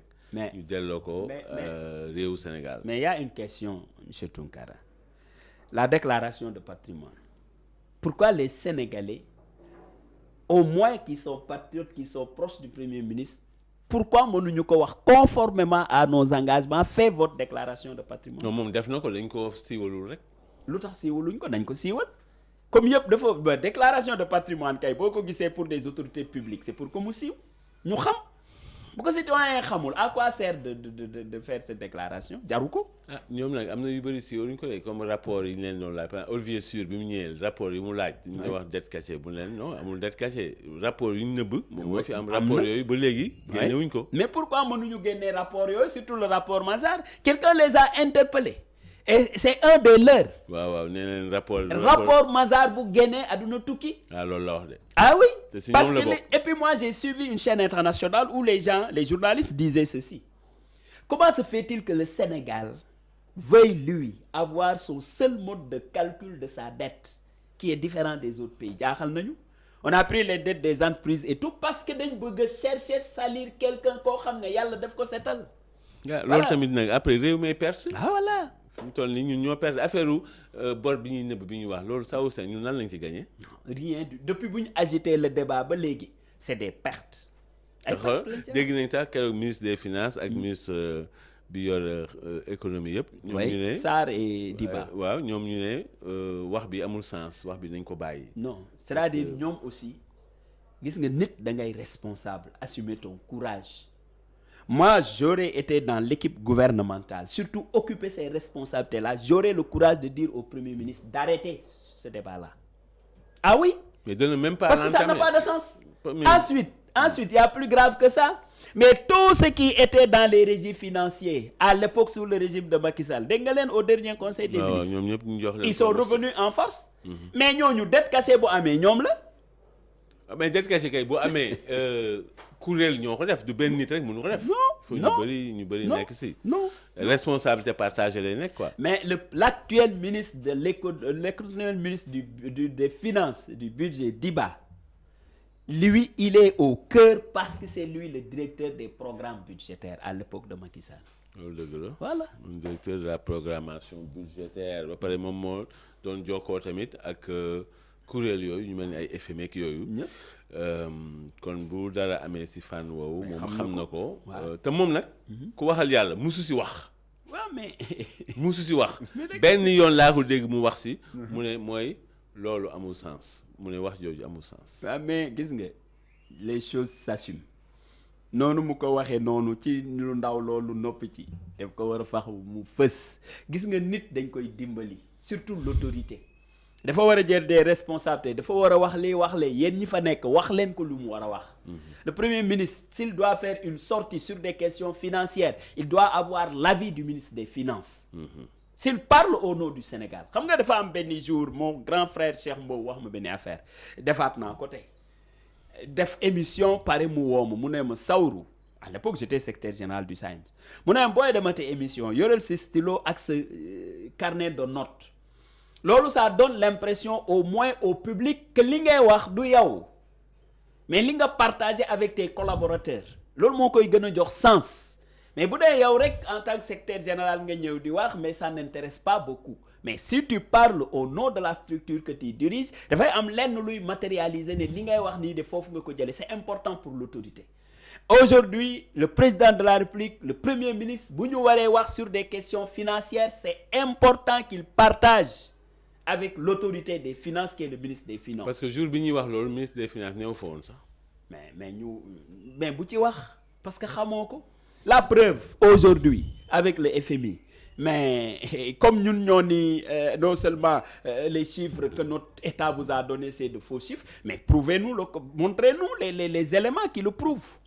Et dites-nous comment vous allez régler ça parce que ça c'est une affaire sénégalo-sénégalaise. Et puis comment cela a été fait parce que même waa FMI ne ñoom daal ba léegi li ñuy wax ni ñoom xamuñu nan lañ ko defee te dinañ yónnee ay experts pour ñu ñëw xool nan lañ ko def. man leen expert moom bu fi ñëwee tamit. gis nga loolu FMI bu koy wax c'est pour nous ridiculiser c'est mon avis personnel. C'est une façon de nous dire comme yéen a am courage def cette déclaration fausse là vous allez l'assumer. On vous écoute. boobu ba léegi nag vraiment ñun man de musuma gis preuve yi. mais foo koy gisee lu amul nooy amee preuve lu amul. itam lu amul dañu ne léegi ku waxati dette cachée amul dañ lay tëj. yóbbu leen ma je dis amul. amul personne n'a la lu amul nooy amee preuve. mais premier ministre neen ku ko wax mun nga dem kaso. waaye suba nañ fa tase maak moom. ay Saour. waaye yow Tounkara fii nii Sénégal la. Sénégal la. waaw mais man nag bor bi. man amul dette cachée amul. bon man si njalbeen gi. laa ni loolu mënul nekk man loolu laa waxoon. oui. bon ba léegi nag. kenn indile gu ma firnde. ni que loolu nekk na. kenn du la ko indil. xam nga Idrissa Seck def ni woon jusqu'à l'extinction du soleil. kenn du démontrer xaw ma lan. mais je vous dis jusqu'à l'extinction du soleil personne ne peut vous démontrer ici au Sénégal qu'il y a une dette cachée il y en a pas de dette cachée dama lay wax lenn rek maa ngi koy waxaat boroom kër gu nekk moo xam ne muy tojee boppu jën xam. dëgg la. Moi j'étais acteur de l'éducation il était arrivé à des années où on a besoin d'enseignants mais bailleurs ñi dañu tënk par rapport à notre masse salariale. Tu sais ce que le gouvernement sénégalais a fait. wala ma wax ko ci wolof. gouvernement bi dafa recruter ay jàngalekat parce que xam na soxla na ko. mais gis nga seen masse salariale li ñuy fay jàngalekat yi kenn dugalu ko ci masse salariale xam nga fu ñu ko dugal budget matériel éducation loolu détournement la du détournement xëy na dette cachée la parce que c'est de l'argent boo xam ne ça a servi à payer des enseignants alors que kenn mënu ko gis dans la masse salariale dama lay jox boobu exemple. waaw waaw mais am na yeneen exemple yoo xam ni waaw yoo xam duñ ko dugalagum si budget bi. et puis am na yoo xam ni comme ni nga dañ koy affecté foo xam ni. mais pourtant nag waa FMI. ñoom wax nañ ko de. mais ñoom xam nañ ko. waaw ñoom waa FMI xam nañ non seulement xam nañ ko mais xam nañ que ça se passe comme ça dans tous les pays du monde. exactement. oui. et puis il faut nga am ay technique comptable il faut nga am ay technique financière il faut nga am ay technique yooyu gérer sa xaalis. borom kër gu nekk moom moo xam ne muy tojee bopp dina xam comme ni nga ko waxee. mais FMI daal nee nañ xaalis boo xam ne nit daf koo détourné dugal ko ci poosam ñu ne loolu moom amul. bon léegi nag Saw loolu laa chaque jour ñun suñu administration yow nga nekk ci depuis boobu ba léegi. suñu administration dafa am ay lenteur. ay lourdeur am ay dysfonctionnement yooyu yëpp am na yooyu yëpp dafa am yooyu yëpp am xam nga yooyu yëpp am waaw léegi nag su fekkee ñun ñëpp d'accord nañ ni que administration bi am na ay lenteur ay lourdeur ay dysfonctionnement si wàllu bor bi Cour des comptes daf ko wax ba mu leer nee na bor bi ñu ko seq dañoo bari il faut ñu centraliser ko lu ko may rek information bi dafay am fenn foo xam ne dañ ko dénaturer wax li ci amul ñi bëgg def dans le populisme di yokk yaa tout ça parce que day am asymétrie si wàllum information bi moo dul uniforme daal mais nag bor boo xam ne xaalis boo xam ne nit daf koo leb si tout Sénégal lekk ko loolu amul gis nga nag naa la wax lenn aussi gis nga administration sénégalaise de Senghor à Abdou Diouf jusqu'au président Wade même Macky Sall c'est une administration républicaine c'est des gens très efficaces xam nga kañ la ñu commencé am problème administration sénégalaise. 2000 bi ñu ko commencé politiser. en 2000. oui en 2000 bi Wade ñëwee. désacraliser quand même beaucoup de secteurs yoo xam ne non c'était consacré à des bi mu waxee ni mën naa jël sama chauffeur nommé ko ambassadeur ci la musiba commencé am. xam nga affaire dette bi kañ la commencé en réalité. waay bi président Wade di jëlee doomam. def ko ministre. jox ko coopération internationale. waay jël dette bilatérale. waay génn ko ministère des finances et du budget. jox ko Karim Wade. waay kooku di leb ci turu Sénégal. waay léegi mu am asymétrie d'information parce que circuit officiel bi moo doon. ministère des finances moo doon gérer loolu. après Karim Wade nag moo doon gérer dette bilatérale bi. waay diggante réew ak réew. c'est-à-dire on foofu la a commencé presque rendu un peu informel cette gestion. Exactement. C'est rendu informel. Exactement. Alors que quand même, l'administration, elle a des règles, elle a des rouages. Oui. C'est pas pour rien qu'à l'époque, le président Senghor avait mis en place le BOM, le Bureau de l'organisation et de la méthode. Parce que État, organisation là, avec méthode. Voyez, État aussi, le bien commun, le bien public, dafa am ni nga koy gérer. Xam nga, si tu fais une lecture du passé, xas nañ fi parti socialiste lu bëri. Mais on a compris beaucoup de choses quand ils ont perdu le régime. Beaucoup de ministres n'avaient rien du tout. Alors que jiñ nañ leen sàcc jiñ nañ leen lu nekk. Mais on s'est rendu compte bu ñu jeexalee pouvoir amuñu dara. loolu dëgg la. Parce que c'était des règles. Le président Abdou Diouf bi ñu ko waxee ni Wade moo gagné ci la arrêté toute forme de dépense. Convoqué tout le monde ñu arrêté tout. wane ni l'État c'est ça la règle. Le président Macky Sall, la même chose. Donc, malheureusement, bon, l'administration aujourd'hui est très politisée. Bu ñu amee ce régime-là, bi Pastef di chercher à implanter wu, je le dis aussi, des fois infiltrer toute l'administration sénégalaise. Fu nekk ñu nekk fa. Lu ñu mën a saboter ko. Donc, voilà la situation dans laquelle on se trouve aujourd'hui. kon dafa am ay sabotage. Non, mais xoolal li xew Touba. Quand on parlait des inondations et des inondations à Touba, avec tous les efforts faits. Gis nañu ko sabotage moom. ñu jékki-jékki gis ay pneus yu ñuy génne ci ay rigole kan moo dugal pneu ci rigole. mais am na ñoo xam ni rigole boo xam ni dañ koo tabax. Oui, carrément oui. cimenté. Parce que pour tout ndox mi bañ a simplement, jàll. il faut qu'on montre que non, les gens là n'ont rien fait. Ouais, c'est un diaboliser. sabotage systématique et bien organisé. diaboliser wul. Voilà. pour diaboliser président Macky Sall. Voilà. d'ailleurs Abdou Mbacké Bara Dolly moom wax na ko nee na affaire góor jigéen yooyu ñu doon wax yëpp mu ne yooyu yëpp diabolisation la. Diabolisation, du woon mais dëgg le quoi. président Macky Sall n'a jamais. non moom contraire bi la accepté. Oui. contraire dafa ni tant que maay président. Du am. yooyu du fi am. Du am. ñu ne ko non da nga ko bëgg def. Voilà, c'est ça. taw la jeexale.